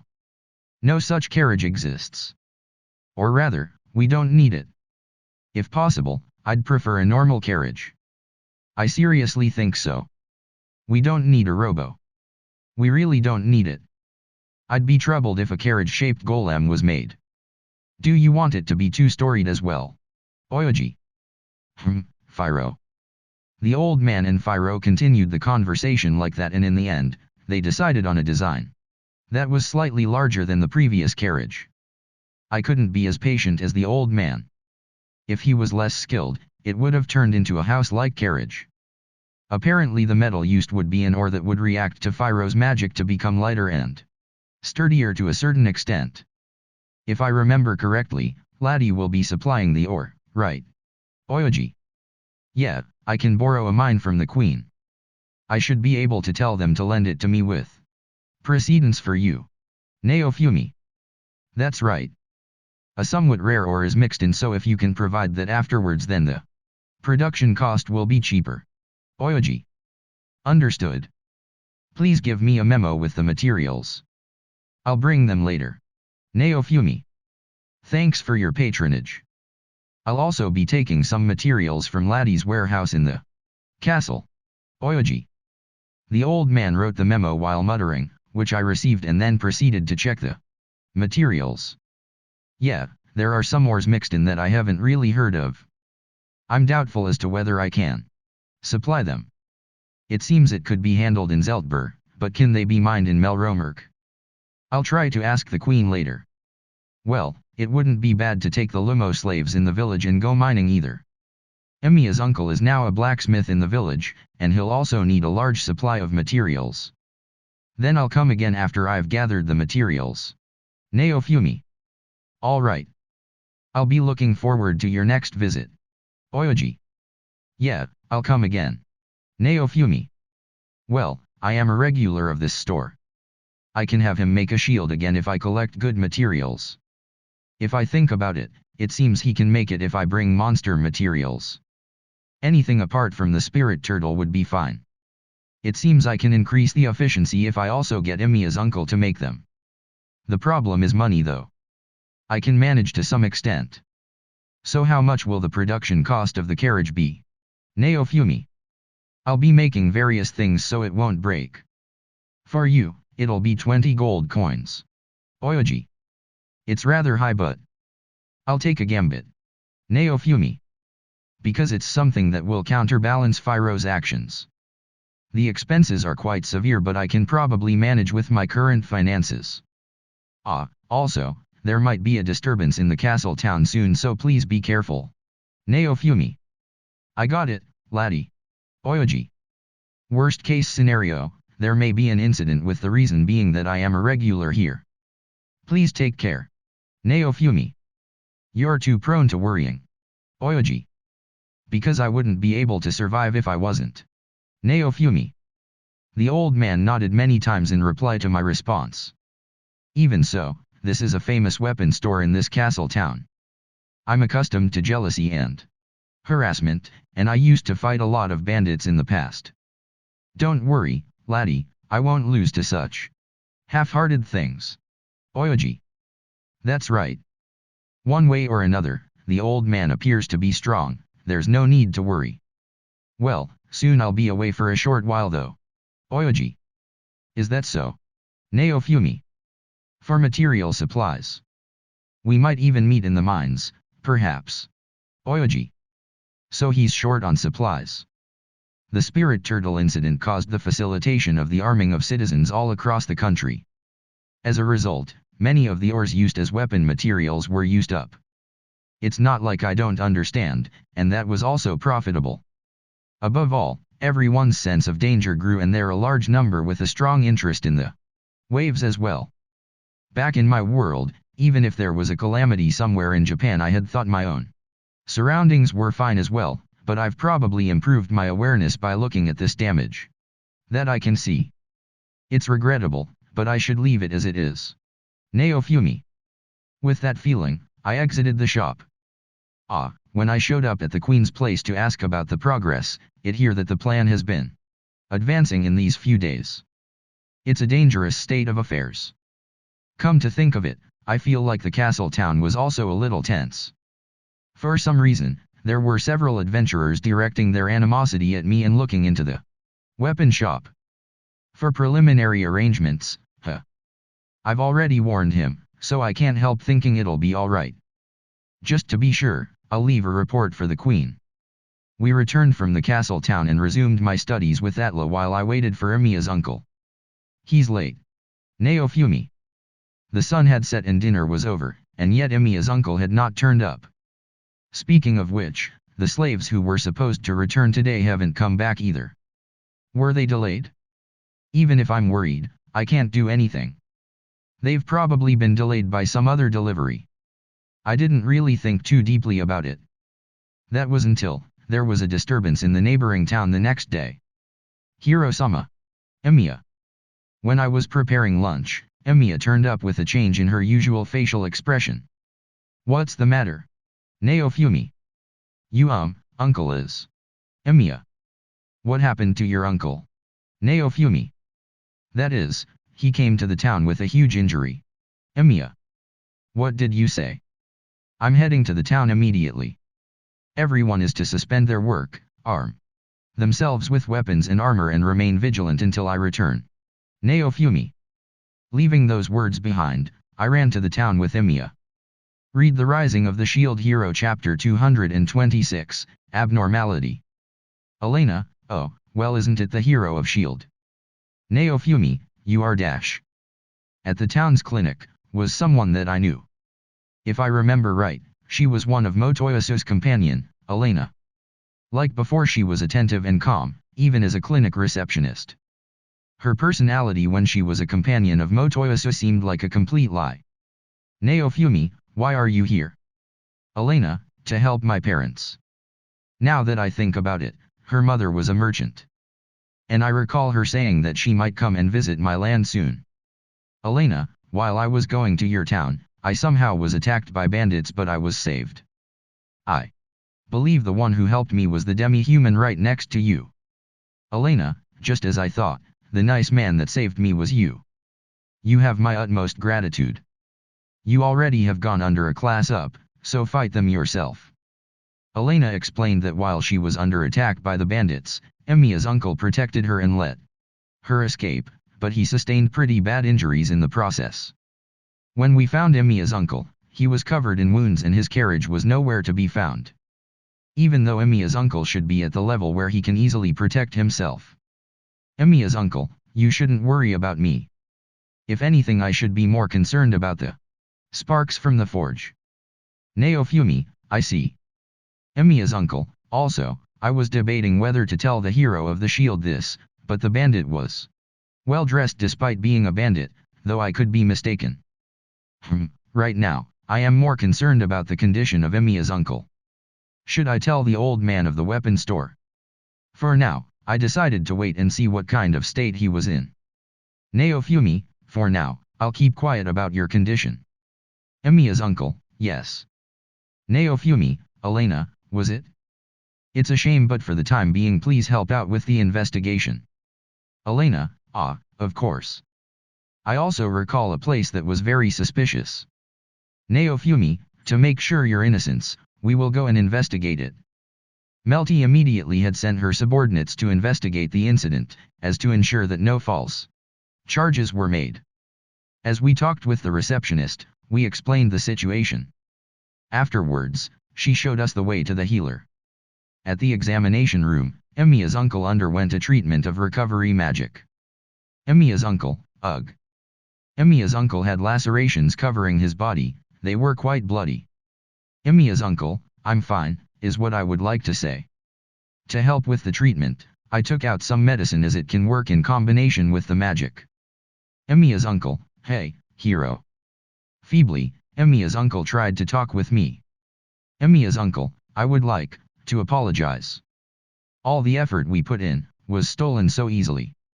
Naofumi, don't worry about. It's fine that it was taken. More importantly, I am glad that you are still alive. Emiya's uncle, I'm so sorry, ugh. Emiya's uncle painfully grasped his head. Would the old man be okay? The bandit's blade may have been coated with poison. I use an antidote just in case.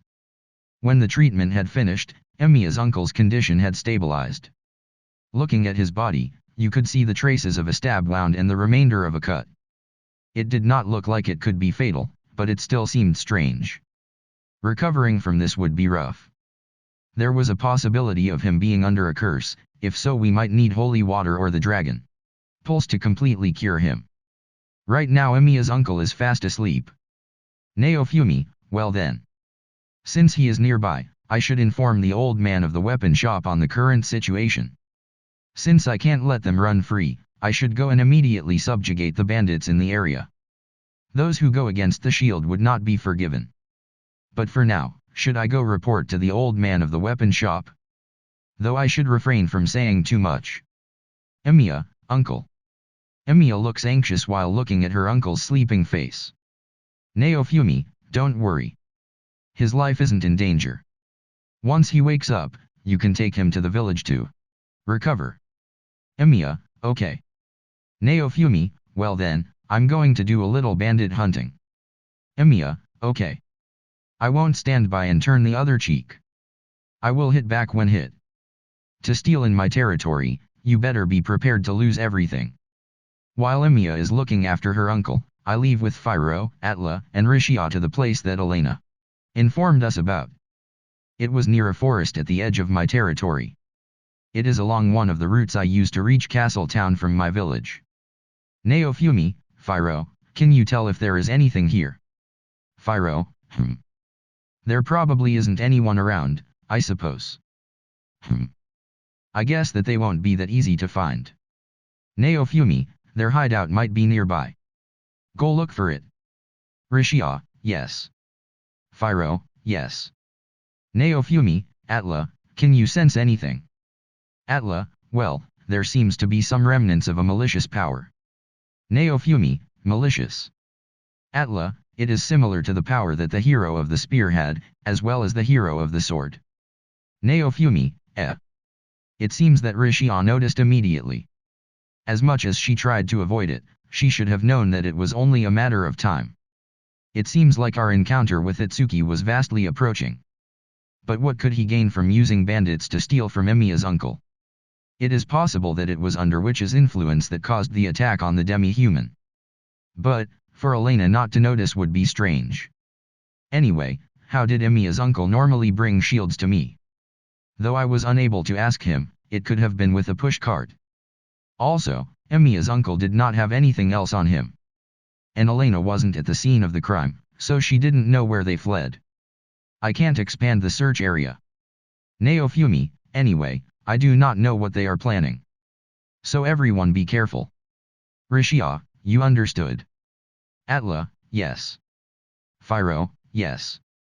Well, ambushing Atla and Fyro would be impossible. Just in case, I activate Meteor Shield, in the off chance they do launch a surprise attack. We spent rest of the day searching, but we were unable to find a single thing. Naofumi, was it a waste of time? I went back to the town to inform Melty of the situation. For the time being, we will let everyone know that there are bandits in the area. If I'm lucky, an adventurer will take care of the bandits. Melty, that's right. There is something I think Naofumi-san should know. Naofumi, what? Melty, lately, there have been less people visiting and leaving the town. Naofumi, is something going on? Melty, now that you mention it, there is something strange going on. Some merchants have suddenly become rather unfriendly, and they seemed like different people. Naofumi, Somehow, I have a bad feeling about all these strange incidents, as if there were indirect attacks. Is what I would want to believe. Melty, I have contacted Mother about it, but it is possible that we were infiltrated by a spy. Naofumi, is security that bad? Melty, it isn't bad, rather it seems strange. It best to be careful. Naofumi, I know. But you should be careful too, since you are the next in line queen, it would be best to increase your guards. You could tell that Melty was nervous. I decided to part ways with Melty and Fyro, and return to the village. Naofumi, I'll be going now. Melty, oh, then take care. I saw Ren unloading luggage from the carriage. Since they were with a hero, they all seemed safe. Rather, I want to ask him if he saw anyone suspicious. Naofumi, there seems to be bandits in the area you were in, did you have any trouble with them? Ren, no. There was nothing out of the ordinary. It seems like Ren didn't encounter them. Ren, however, I was able to understand my curse a bit better. Naofumi, oh. Ren, apparently, I won't gain any experience points that I earned through fighting. The curse of gluttony. I believe the price paid was only a large drop in experience, but it seems that it may also stop any experience gain. Naofumi, was I nearby when you fought? Before this, I tried investigating the penalties of the 4 saint heroes with Motoyasu. It turns out that experience would not be gained if another hero was nearby, as they would interfere with each other's growth. There may be other penalties, but the experience loss was the most concerning issue. As long as there isn't another hero within range of 1 kilometer, the experience gained would fine. The area wasn't small, but quite large. This area would not allow any experience gained by fighting. Of course, to be that far away and be affected, would not normally be possible. But Ren was outside of that range, so the possibility it was his curse was quite high. Really now, to be hit by the effects of 2 curses, Ren sure has it tough.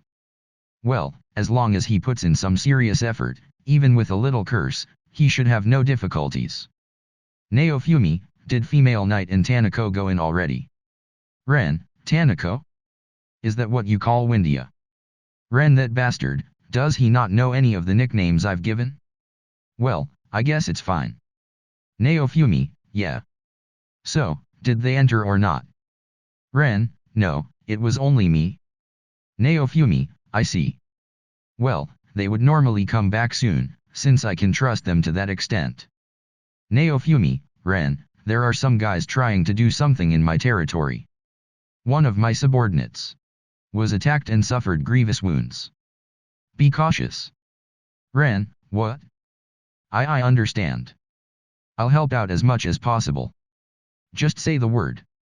Naofumi, is that so? Then I'll leave patrolling to you. Ren, you can count on me. I gave the hero of the sword the duty to patrol, as it should be something that he can handle. I should also be on guard. Naofumi, that reminds me, the others haven't returned yet. I look around restlessly, for the other group that went peddling today. Now that I think about it, those guys that left 2 to 3 days ago still haven't come back. Did they run away? Just in case, I check on the status of the slaves.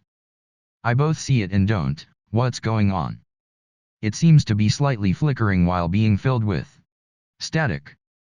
They are alive, and they haven't violated any orders, but... Naofumi, that reminds me, Keel isn't here either. She should have gone peddling in the morning. Rather than taking one of the many filo-reels, she went out with a caterpillar.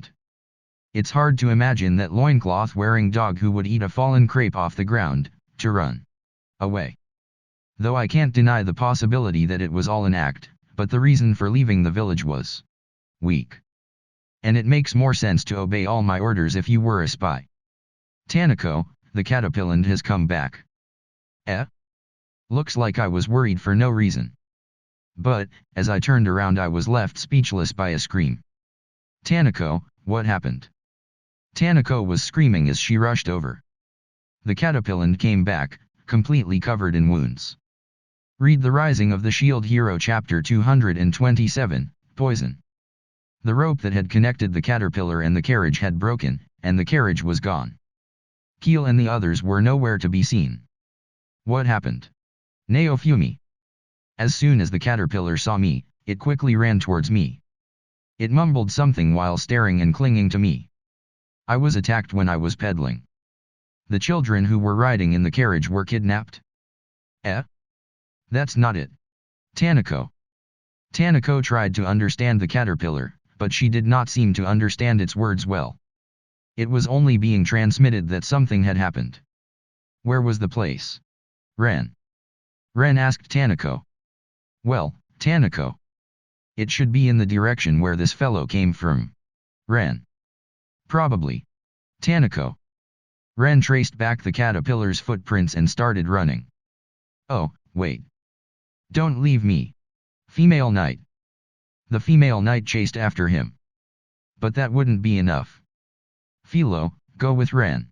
Naofumi. Q. Philo.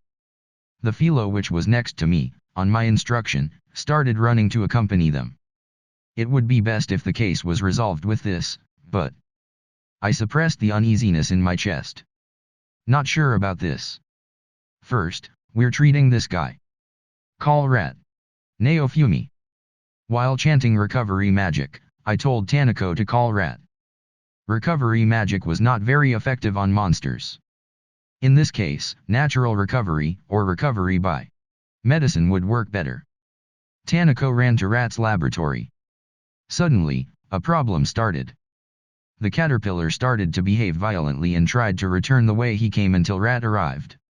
It was hard to say, but he had a powerful desire to become strong. He grieved over his cowardliness. For not going after Ren. Cannot make a better translation than this. Okay. What happened? Rat. Apparently, thieves attacked the carriage and kidnapped the slaves. Naofumi. After hearing the commotion, Galeon came flying. The caterpillar began to tell something to Galeon. What? Galeon. Did you understand something? Naofumi. The fact is that there was a surprise attack that came from both the front and back, Galeon. This took the longest to translate and I think it's still not good. Someone can check this for me. What do you mean? Naofumi. For a moment, I thought that the protection shields that the slaves received were rotten. To be frank, they are much stronger than any ordinary adventurers. I thought that the uncle of Emiya class up was done and that they were defeated by smaller force. Although it seems to have been different. This may be wrong. Still, I would like to investigate thoroughly. Motoyasu, who was not here, came to my mind first, but I think it's different. Reasonably, this was Itsuki's way of doing things. However, a question still remained. Itsuki, despite his selfishness, is all about his sense of justice. This was my evaluation as a guy who investigates thoroughly. However, even the possibility that Itsuki is moving with the mystery theory like Ren and Motoyasu is conceivably sufficient, because the Itsuki that I saw in Zeltberg got broken in various ways. Even though it remained the same and didn't appear, I think it's really insidious. These events were extremely annoying. This bad feeling was doubled because the former Motoyasu did not hide anything that did not seem pretty. Well, I think isn't it perfect hidden justice? Huh. Anyway, it was unfortunate that Itsuki did not get captured. Through my work, the former Ren and Motoyasu have become better already. They changed drastically, but the way they are now is much better. Caterpillar also says he was attacked and fled for his life. Galeon. After conveying his message properly, Caterpillar felt relieved and lost all his strength. This is the best meaning I can make. Dead. I thought and checked his pulse. He was breathing and not dead. He probably pushed himself in the emergency. Well, he reached me properly and lost consciousness in a reassuring place. But, why did Ren go to such a dangerous place? Is it dangerous? I need to rush after them. It can't be helped. I confirmed that Rat is coming, and I get ready to go out. Filarials. Neofumi. Q. Filarials. Also, Galeon, Rishia, and Alta will go with me. Neofumi. Yes. Galeon. Okay. Rishia. Q. Filarials. What is it? Are you dissatisfied? The remaining members are to guard the village. Maintain the caution until I return. Neofumi. I led the group while I rode on the back of Galeon. The Filarials and the others ran and followed me from the ground. Though I caught up with Ren and the others before long from the sky, as expected, there was nothing in the spot where Keel and the others were attacked. I let Galeon track them by smell, but he was not able to track them even halfway. The sun had set, and I was forced to abandon the search. Ren was not done yet, but he finally resigned after I warned him to not let a second accident occur. I returned to the village, counted both the number of monsters and slaves, and began to prepare for dinner. Certainly, the numbers have been reduced little by little recently. It's not that I didn't notice, but I thought that peddling took time. Now's not the time to look away. The slave crests were still functioning and have not been removed. The numbers have not decreased, and they should be in range according to what I remember. Yet, I do not know their whereabouts. Because no conclusive evidence had been found today, I felt that the air in the village was heavier. Will Raphtalia be okay? Is she training well? I pray that nothing has happened. But, I still need to issue her instructions to come back since a problem has occurred. The problem is, whether the instructions will arrive. I cut today's material with a kitchen knife and threw it into the pan. Though I stewed it, it's being boiled. It doesn't stick to the hand so much. Ren also seemed restless. But the situation would not improve for the better even if we searched at night. Because I could not calm down, I cooked. Heroes are powerless at this time, and there's no chance for me to do anything. For now, we can only wait for something to happen. Cannot make a better translation. Oh. What's with this? I said while trying the soup that I cooked today. Neofumi. It's dangerous. Alerts sound in my head. Huh, Neofumi. What is it? Did I add something dangerous to the dish to make it a failure? There were no such things so far, and the soup connoisseur worked in my sight. Toxic substance. Toxicity, middle degree. Breathing hindrance. Natural poison. I used an antidote, and the detoxification magic cured me immediately. What? No one could make such a dangerous poison with the materials right here. Did I mess up and make a dangerous thing with alchemy by mistake? Is it done? The slave in charge of cooking asked while seeing the soup. Slave. No, looks like I failed. Neofumi. When it smells so good. Slave. Indeed. Neofumi. While saying so, I wash away the soup with a bottle of water. Danger. The same alerts from before were reflected in my field of vision. What? Was it the water? I carefully asked the connoisseur about the water. Hey, where was this water taken from? Neofumi. What? From the well that we always use, slave. But what do I say that it is mixing or it is poisonous? I had an unpleasant hunch. It's useless. Neofumi. I don't get it. Slave. Anyway, it's no use and it's painful. Neofumi. When I looked outside at the dining room, a Filarial picked a quarrel with a slave and prevented him from drinking the well water. Filarials have wild intuition. He is talking, since I'm not there, and interfering. The Filarial did well. I will prepare a reward for him later. All members, do not drink the water. Neofumi. I gave instructions in a loud voice. What happened? Slaves. There is a possibility that a poison was mixed into the well, Neofumi. Is that true?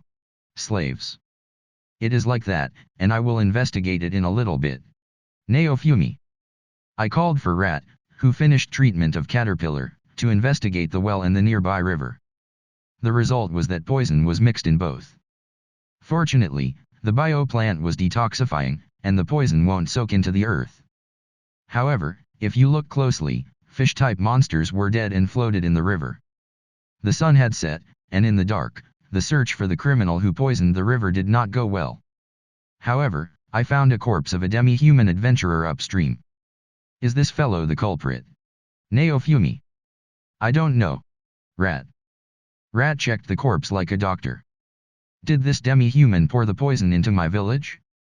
Even if I'm mistaken, this person is certainly not from my village.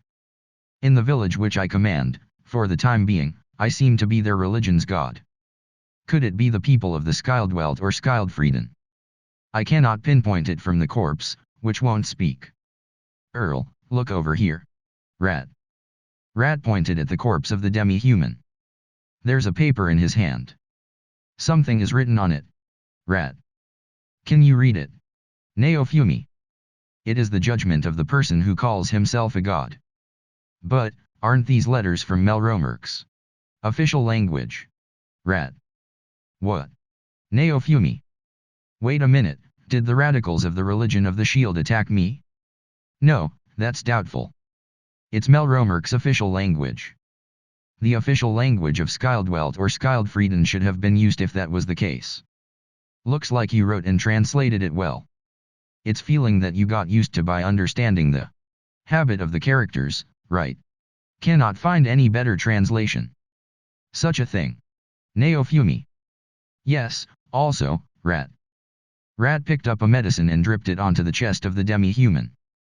Then, on the chest of the body, a slave crest shone faintly. It was a slave crest that disappears upon death. They intended to cover it, but they cannot deceive us. It's a slave eye. Oh, it is white. Neofumi. Well. Rat. For a demi-human Skildwelt or Skildfrieden slave to poison and then commit suicide for a religious reason, would be impossible. I heard in such countries, demi-human and human slaves have the same family/tribe crest. The possession of the paper, the mystery of the concealed slave crest, there must be a hidden, decisive reason. Moreover, it was obvious that their wrath is aimed at me. It seems that they want me to be suspected. I will let you make a human slave if it is me. What a childish trick. The one which made the criminal demi-humans affiliates or gave a bad impression and stood up. Bury it carefully. Neofumi. Is that okay? Rat. He was a victim. He would have gone through a lot of hardships so far. I will treat the dead politely. At least. Neofumi. Read The Rising of the Shield Hero chapter 228, Brainwash. Now, for the guy who put poison in the well. The water might not have been from the river. The water of the river is fundamentally different from the water of the well. I think it would have taken time for the poison that flowed through the river to arrive at the well via underground. We can also consider if it went through the soil, but I think the poison was poured directly into the well. Still, A major problem remains. My village isn't made so that anyone can come in easily. Because I was wary, I placed a guard originally so that only slaves and people who I trust can enter. Needless to say, Galian and the Filorials would have said something to me if there was a stranger around. Thus, the evidence suggests that the well was poisoned by an internal perpetrator. I do not like to doubt. I mean, I should have set it up so if you performed such an estranged act, you would pay with the price of life. Galian. Neofumi. In accordance to my call, Galian came flying. What is it? Galian. You were in the village today. Neofumi. Yeah. Galian. Was there a fellow who did something to the well? Neofumi. Even if you say that. There were not any particularly strange people. Galian. What about soldiers and visitors from the castle? Neofumi. No, Galian. Identification of the criminal is getting difficult. The slave crests aren't working. Also, Galian said no soldier or magic person/seller came to the village. Well, it could be that the precautionary ability of Galian can't be fully trusted. Therefore, I went back to the village and gathered slaves to ask them. I want to identify the time when the poison was poured. Who was the last to drink the water and be safe? Neofumi. To my question, a few slaves raised their hands and took their time to talk respectively. I learned that the well water was moved to the water jars for cooking just a little while ago. I wonder who the culprit was. Neofumi. Excuse me, Neofumi-sama. Atla. What happened? Neofumi. Atla raised her hand and made a proposal. Her face seemed tense or something. Was there something that only Atla can sense? Atla slowly returned to the clinic and pointed at Emiya's uncle who was resting in the corner of the dining room. Emiya's uncle, something abominable is coiling itself around you. Atla. Huh. Neofumi. Emiya's uncle looked around in a perplexed expression after being confronted by Atlas. What are you saying? Please be careful while joking. Emiya's uncle. Yeah Atla, no matter what, for uncle to do such a thing, Neofumi. It's so. No, actually, I remember causing something Emiya's uncle. Emiya's uncle was at his wit's end and began to groan. He pushed Emiya away toward the other slaves and staggered away unsteadily. Hero of the shield, please, Emiya's uncle. Emiya's uncle asked for help as he suffered. No, wait. Please punish me. Before I commit a crime again. Emiya's uncle. When the thieves caught you, did they put a curse on you? Neofumi. I understand, oh. You. I opened Emiya's uncle's slave status. To state the problem. It was different. There's noise. It's apparent that something strange was going on. If you thought about it calmly, he was found a day after he was supposed to arrive. Basically, where he was attacked was uncertain. What would have happened if Elena hadn't passed by, I don't know. What would I do if I happened to pass by and had to escape from a strong adventurer? Emiya's uncle was taken to the clinic for treatment. And there's no doubt that he specifically came back to the village to pour poison in the well as he was ordered. The problem is that whatever was eroding Emiya's uncle might escape the eye of treatment. Hero of the shield. Slaves. Neofumi. Ren. The slaves, Ren and Atla asked me for help. I am not almighty, I want to say that, but I can't. I understand the feeling of wanting help. Atla. It's no good. Ren. Rishia stepped forward and stood with Emiya's uncle. Even though, I know how is it done. For me. I can't hold out my hand, Emiya's uncle. Even Ren, who's acquainted with the slaves, can't lend a hand. Similarly, even the female knight cannot move. I think, this is an abnormal situation. If she slays Emiya's uncle, I'll have to banish female knight. I've been called indecisive. I can't follow the situation. What should I do? Well, if it was a game, persuasion would be the means to restore a former companion who was manipulated by someone, but it's quite difficult in reality to break free from brainwashing. This is not a game. Still, I cannot deal with everyone. By no means is it easy. It's quite troublesome. Uncle. Please stop. I'd like to be of assistance to the hero of the shield. Wasn't it you who said that? Emiya. Oh, that. Guu. Emiya's uncle. Emiya's uncle's consciousness was becoming cloudy. This is not the situation for persuasion. Everything. Justice, Emiya's uncle. He began to chant in a strange tone. Please. Stop me, Emiya's uncle. Emiya's uncle began to chant magic. The Lemo species knew the appropriateness of the soil. He used magic that manipulated the earth to make a hole and pushed out a rock using magic. I am one who commands the origin of power. I have read once again and deciphered a law of nature, earth. Slaughter these people. White earth drive. Emiya's uncle. I is the root of the power given order. I have read once again and deciphered a law of nature, earth. Hinder the magic of the person in front. Anti's white earth drive. Emiya. From the same species, Emiya interfered with the magic that Emiya's uncle chanted, and there was simply a crack in the ground. Naofumi. Rat. What is it? Naofumi. Please confine Emiya's uncle by creating a wall in 4 directions. Needless to say, the strongest one. Please.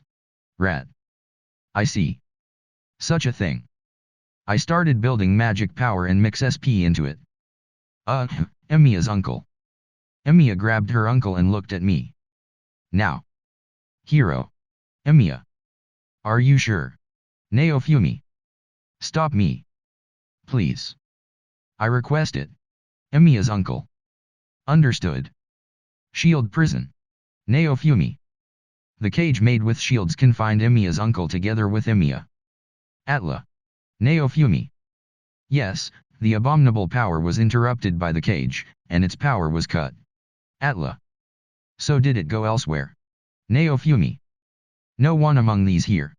Atla. That's fortunate. Naofumi. It would be serious if someone began to behave violently like Emiya's uncle did. Afterward. First of all, for now, let's figure out the situation before the cage disappears. Naofumi. Oh. Yes. It is certain that Emiya's uncle was the one who poured poison into the well. Perhaps it's a kind of curse. Thinking about it, the same as back then with Motoyasu, it looks without a doubt like a legendary weapon skill. Ren has not used his. He's been under tight watch from the start. If he used it, he'd be noticed immediately. Motoyasu is currently on Kalmyra Island. He may be coming back soon, unfortunately for Fyro, and it would be troublesome for me. Also, there are Motoyasu's beloved mass-produced Filarials among the victims. If that ridiculous condition was an act, there would be no helping it, but probably not. Above all, Itsuki-sama, Rishia. The possibility is high. Naofumi. From the fact that Emiya's uncle muttered justice. To begin with, I am concerned with what kind of power was used to control Emiya's uncle. When I think about it, the missing slaves may be related to this. I cannot cover it anymore. Rishia. There are things I need to tell you. Naofumi. Oh, what is it? Rishia. Actually, quite some time ago, I saw Itsuki. Naofumi. Phew. Rishia. Do you remember when we went to buy Atla? Naofumi. Yes. Rishia. At that time, I found Itsuki in the Colosseum. Like some crippled person, he seemed to fight to receive people's praise. Naofumi. Rishia. Rishia looked down. Well. I knew this would happen, but it can't be helped since I had reasons for hiding it. It looked like Itsuki was lost, and if Rishia were to see such a figure of Itsuki, Naofumi. That's enough. Thank you Naofumi. Rishia. Even if Rishia became estranged here, I cannot stop her. It's okay. So what happened to Itsuki? Rishia. The country's shadow was monitoring Itsuki but lost sight of him, so his whereabouts are unknown. Naofumi. Is that so? Rishia. We may already consider this an attack by Itsuki already. Don't come with nastier methods than Ren and Motoyasu. Read The Rising of the Shield Hero chapter 229, Multiple Culprits. Ren, Itsuki. Ren mutters his name bitterly. I wonder how I should deal with this matter. Atla will probably be able to find Itsuki's location. Soldier, there's trouble. A soldier from the castle burst into the dining room. He was covered in wounds and his clothes were in tatters. Naofumi, what happened? Soldier, large-scale riots have broken out at one of the towns. It's terrorism aimed at the populace. Naofumi, what did you say? Soldier, it's a emergency request from Melty-sama. Hero. We need your strength. There are more riots than Fyro can take care of. The scale of their attack must be massive. Naofumi, I understand. Ren, can I come with? Ren stepped forward with his request. It would be simple to let Ren accompany me. And the female knight can also come along. But, something is bothering me.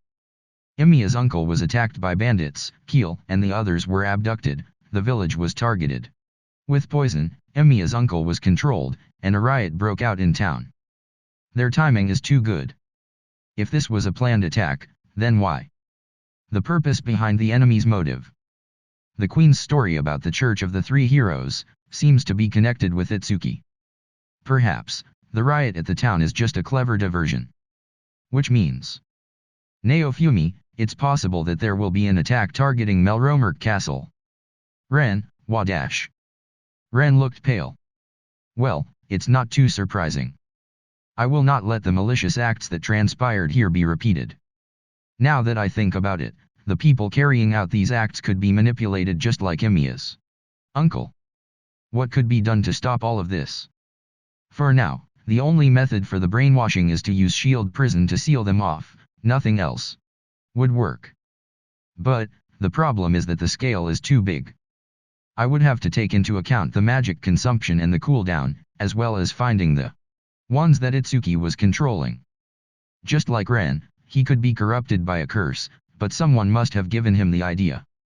But, manipulating him would be difficult. It could be similar to Ren, where he keep on repeating what he believed in. Just what kind of person is Itsuki? He has an unusually strong sense of justice, yet he is also conceited. How would one manipulate such a guy? Naofumi, Ren, this is a hypothetical.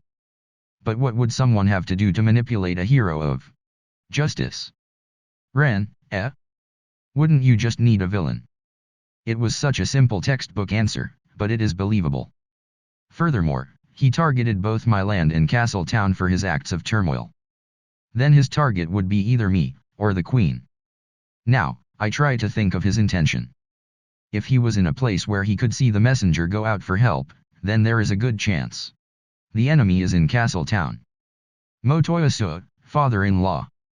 I have returned. Oh? Motoyasu had returned just at the perfect time. He suddenly appeared through the use of a portal.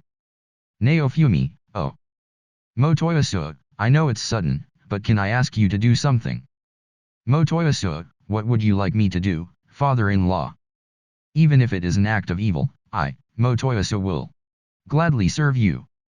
Naofumi, I need you to go to the castle in Melromark and check its situation. If a problem were to arise, crush it. Motoyasu, I also want you to go with your fellow reals. Motoyasu, understood, father-in-law. I, Motoyasu, will stake his life to carry out this task. Let us go, my angels. Having just returned, his three followers obeyed Motoyasu's order with a slightly tired expression. I take it that you guys spent your time running around sightseeing. The real problem is that we can't identify the target of Itsuki's attack. Even with a large military force, our enemy would be able to advantage of it. Motoyasu proved that one's consciousness could be altered, and at worst Fyro may end up in the hands of the enemy. Ren, so should I go too? Naofumi, no, Ren should stay here. Just in case. Spreading my forces too much would be dangerous. We would have walked into a trap if it wasn't for my earlier foresight. Motoyasu, then let us depart. Followers, yes. Taking his fill-o-reels, Motoyasu headed towards town. The portal is not usable during its cooldown, but he should be fine since he runs fast. With this I hope nothing happens, but afterwards, I go to see if the cage of shields had dissipated. Emiya's uncle, my deepest apologies. Please forgive all the inconveniences I have caused. Having arrived, Emiya's uncle bowed his head down in apology. Emiya is also with him. Naofumi, don't let it bother you. More importantly, are you alright? Emiya's uncle, why yes. Naofumi, can you explain to us what happened? Emiya's uncle, yes. As I though, Emiya's uncle was attacked the day before. He recalled that there was a sudden attack from the bushes that he was unable to avoid. Did it cause that scar I saw at the clinic? It didn't look like an arrow mark. From that point his memories became hazy, but he continued to fight until his mind became muddled. He began having mixed thoughts that the bandit wanted to help him, even though he was an enemy. He then escaped the fight, but he vaguely remembers protecting Elena. Naofumi, he escaped. Emiya's uncle, when he left, I felt relieved. Then on my way back with Emiya, I recalled our arrangement to intentionally bump into a person. Naofumi, it was arranged. Emiya's uncle, yes. I believe it was at that time I was given the medicine. Of course, what he gave you was really poison. Brainwashed into using the poison, Emiya's uncle was tasked with poisoning the well with his own hands. It would be quite troublesome to make these arrangements, but it avoided suspicion. To have planned that elaborately ahead, must have been difficult. Emiya's uncle, then I was to put the entire village to sleep with sleeping pills, and during that time Naofumi, wait, sleeping pills. If the poison wasn't discerning enough, there were also sleeping pills. An appraisal of the poison showed that it was a moderate toxin, and when taken it would affect the repository system. Most would die suffering upon taking it. It was truly a horrible thing. It was quite a severe way to die. It would have caused them to suffocate to death. Did you make a mistake in using the sleeping pills? There is a large difference between the testimony and reality. However, there was still something puzzling. There was the demi-human slave whose death was disguised as a suicide.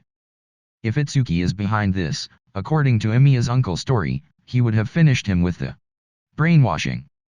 But even though he had a slave crest, he wasn't brainwashed. The reasoning behind this is something I don't know. Was the slave crest placed simply because I used them as my subordinates? Or was it for a completely different reason? What if there were multiple culprits? If he isn't working with anyone, then it's likely Itsuki is being manipulated by someone. That wouldn't be surprising. Itsuki is just a big lump of justice. He would hate such evil deeds. Well, if it was for the sake of justice he could probably do it. The possibility that Itsuki is corrupted by the curse series is also very high. In fact, compared to Ren and Motoyasu, Itsuki's mental damage seems to be the highest. It's probable that Itsuki can't suppress the feelings caused by the curse, since it consumes your will, and is virtually impossible to control. That would mean that those controlled by Itsuki's brainwashing couldn't be controlled by others. He would probably say it was for the sake of justice or something. Even though the use of the sleeping pills and poison would be unforgivable, for the sake of justice he would allow it. Let's think about the facts. Itsuki and the three other groups, the remnants of the church, the revolutionaries, and the missing witch and her companions, most likely one of these groups are acting separately. It is unclear if they are cooperative relationship, but there is not doubt they are involved in this turmoil. Each of them work on different ideologies, which means the enemy wouldn't be under a united leadership. Which means, Itsuki could have been given those sleeping pills and poison by another party. While being corrupted by the curse, it wouldn't be strange for him to ally himself with one of the groups. Assuming that there are 4 groups, including Itsuki, their targets would be our footholds: my village, the town, and Melromer Castle. A considerable force would be needed to overwhelm the 3 at the same time. Of course, it would be impossible for the remnants of the church and the revolutionary faction. And there were people brainwashed by Itsuki at all 3 locations. Me, Melty, and the Queen. From these 3, one will be targeted for death. After some planning, Ren is going to head to the town, while I defend the village. Since the power to brainwash is already well known, Ren will be careful. Naofumi, please continue. Emiya's uncle, from them on, I'm not sure. Naofumi, The question is, after knocking out the villagers with the sleeping pills, what would be his next step? They could attack using a force controlled by Itsuki. Itsuki may have also thought the poison and the sleeping pills would be enough. The group that is behind Itsuki uses poison as their main method of elimination, or am I wrong to assume so? Otherwise their actions are just too random. After all, the reason they poisoned the village was to weaken our war potential. Which would mean, Itsuki is a puppet. Even if he isn't working with anyone, Itsuki would be unlikely to use the sleeping pills in the first place. Actually, the poison used by Emiya's uncle when he was controlled and the one the culprit used for the river was different. After using the pills and forcing me to deal with the riots in town, just what was he going to do? The answer was obvious. I wouldn't have to think hard to figure it out. Galeon, what about the Philoreals and monsters? Galeon, most of the Philoreals went with the hero of the spear, but there were some that stayed. Naofumi, the remain Philoreals, monsters, and Galeon. Along with the slaves, go suppress the situation in town. If you succeed, please act under the orders of the future Queen Melty, who is it. Location. Galeon, understood. Philoreal, Q. Galeon, and the others. The truth is that it would be best for all forces to help out in town and leave the village empty. Among my forces, there was one that could crush Itsuki and all his forces. But if Itsuki were to come and capture this village, it would be a difficult situation. Honestly, the Three Heroes Church and the revolutionary faction are not that big of threats. If Itsuki was captured, we could undo the brainwashing. Therefore, it would be best to solve this in the shortest manner possible. In that case, walking into a trap wouldn't be too bad. Naofumi, the others dash. Read The Rising of the Shield Hero Chapter 230, Contagion. The village was silent. Everyone was holding their breath. Dinner casually finished in silence without anyone lighting any lights. It was as if the entire village had already gone to sleep. A large number of missing carriages arrived at once. The Philoreals pulling them and the slaves riding them were probably being controlled. One by one, they stepped off of the carriages and began walking towards the village. And then, carrying off the slaves who were pretending to be asleep, they returned to the carriage parked farthest from us. There. That's enough. Naofumi. I stepped out of my hiding place from a nearby house. At the same time, the slaves being taken away began to resist. Oh, Nyakan. What's wrong? Keel. Keel stood in front of me, who responded as if nothing was wrong. I opened up Keel's slave management screen and tried to activate punishment. But, as if the battery had died, nothing happened. Keel, I know that you can't act. Tell me honestly. Is the mastermind controlling you inside of that carriage? Naofumi. Control. What are you saying, Nyakan? Keel. Keel's eyes looked strange. She stared at the other controlled children, and they all tilted their heads in confusion. We were finally released from Nyakan's brainwashing. That's why it is our duty to free the others as quickly as possible. Keel. I see, they were released. That's the lie Itsuki implanted in their skulls to control them. With such a reason, it sounds like Itsuki is on the side of justice. At least, within his head. That is, if they were truly being released, it would be just as Rishia said. A while ago, when I proposed the plan, Rishia said as such. Naofumi-san. Even after all that's happened, I still love the legends of the heroes. When I was little, I would read about them whenever I could. Rishia. What are you saying all of a sudden? Naofumi. Do you know of the enemy that appears in the heroes' tales? The Demon King with the power of control. Rishia. The hero of the shield, right? Naofumi. Rishia slowly shook her head from side to side. At least, within the world of fiction, he was called as such. But according to history, there were many heroes at the time, and along with the heroes, much death came. Rishia. Was that why people kept saying I have a shield that can brainwash? That means that it didn't have to be the hero of the shield. The people of this world just arbitrarily developed a grudge and arbitrarily placed it on the shield. As long as they could shift the blame, then any weapon would do. I've heard about it in manga. The hero and the demon king are just two sides of the same coin. Yet here, they are one and the same. All the bad things are the fakes. The demon king's fault. There's no way that someone with such dark power can be a hero. A hero rejected by history. And according to legend, everyone working under the demon king was a victim bent to his will. Rishia. To summarize, it's like this.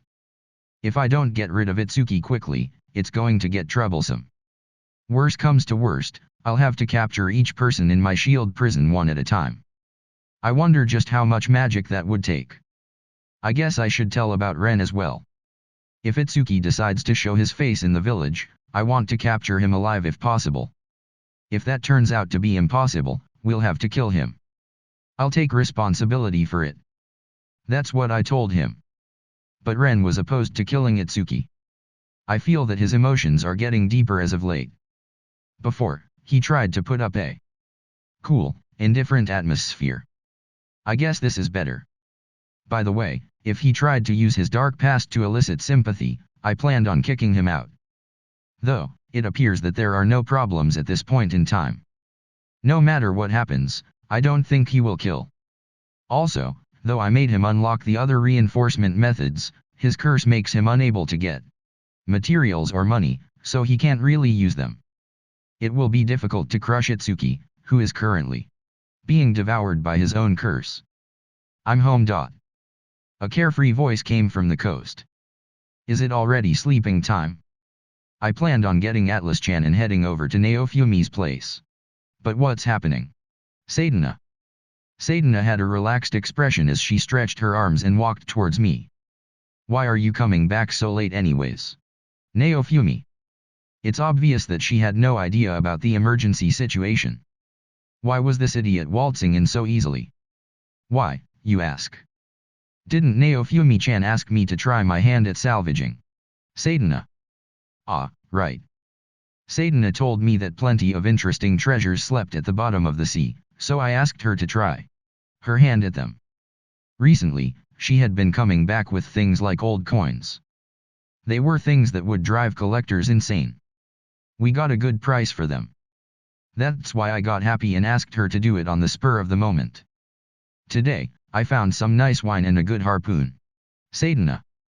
Sadana held out an ornate harpoon that looked as if it were made out of coral. Is that really something that someone lost in the sea? It seemed like it'd been at the bottom of the sea for a while, but it still held its shape. Its blade is quite a nice one. Sadana. Ah. Anyways. Can you step back a bit? Naofumi. Sadana playfully spun the harpoon around her body before returning it to the bag on her back. She looked around her. Sadana-nichan. Nyakin is being cruel. Keel. Era? What could be the problem? Sadana. Keel slowly stepped towards Sadana. No. Sadana-san. Get away from Keel-kun. Rishia. It happened the second Rishia shouted out her warning. Keel changed into dog form and bit the space Sadana was in. But at that moment, Sadana backed off at a surprising speed and created some distance between her and the dog. Damn. I missed. Keel. What are you trying to do? Based on your answer, this Oni-chan may have to issue out some punishment. Sadana.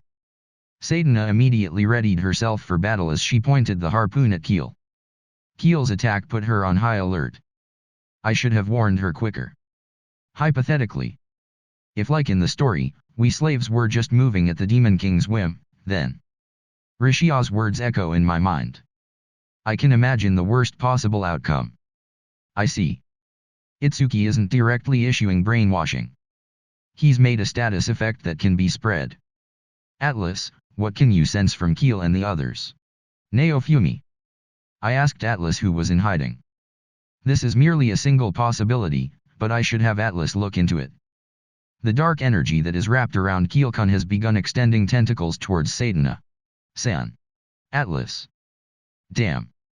This is troublesome. Keel, the controlled Philo Reals, and the controlled slaves took offensive stances. Currently, Keel's level is 70. Just based on stats, she falls short of Raphtalia, but that doesn't mean she isn't strong. Due to her race, Keel can make quicker movements. However, I can probably withstand her attacks. The problem is the infectious nature of this brainwashing. It's like a game where you have to defend single a point from countless enemy units. And there's nothing we can do about it. Neither side will seriously try to hurt the other, but when any of my side gets infected, they'll become enemies. Is there anything I can do here? Naofumi. Ren should also be in quite some danger right now. I guess I should warn him. Weiuuun. Keel. With Keel's battle cry, the slaves began their assault. The slaves I trained as soldiers have turned against me. I had planned to end this by capturing Itsuki. Of course, I had considered the possibility of fighting Keel and the others. But what the hell is it with this contagion factor? It's even worse than a plague. The stories told of the hero's companions having strong wills and being able to withstand the control. It was quite a touching tale, Rishia. Rishia answered as she blocked Keel's attack. The village has already been swallowed by battle. Though I shouted out a warning, the enemy's preemptive strike rendered quite a few of my combatants unconscious.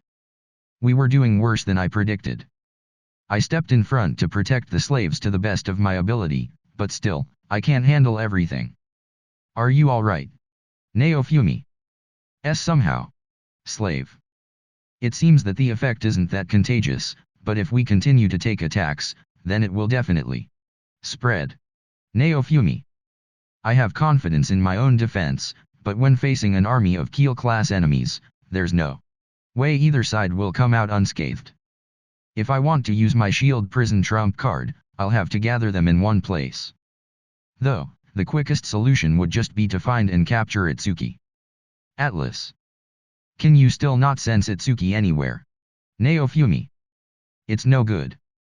An ominous aura is filling the area, and I can't pinpoint anything. Atlas. I see, Naofumi. I guess I shouldn't get my hopes up. Damn. Everything is turning on me. I got the idea to defeat Itsuki and end everything from Motoyasu, but that seems to be impossible. If the brainwashing is infectious, then it will just spread naturally. Itsuki doesn't even have to be anywhere near the village. Nyakan, prepare yourself. How dare you use all of us? Keel. Ha. Just go eat a crepe covered in dirt. Naofumi. From my bad habits, an angry line escaped my mouth. The line of a cheap villain. I really shouldn't be provoking her right now.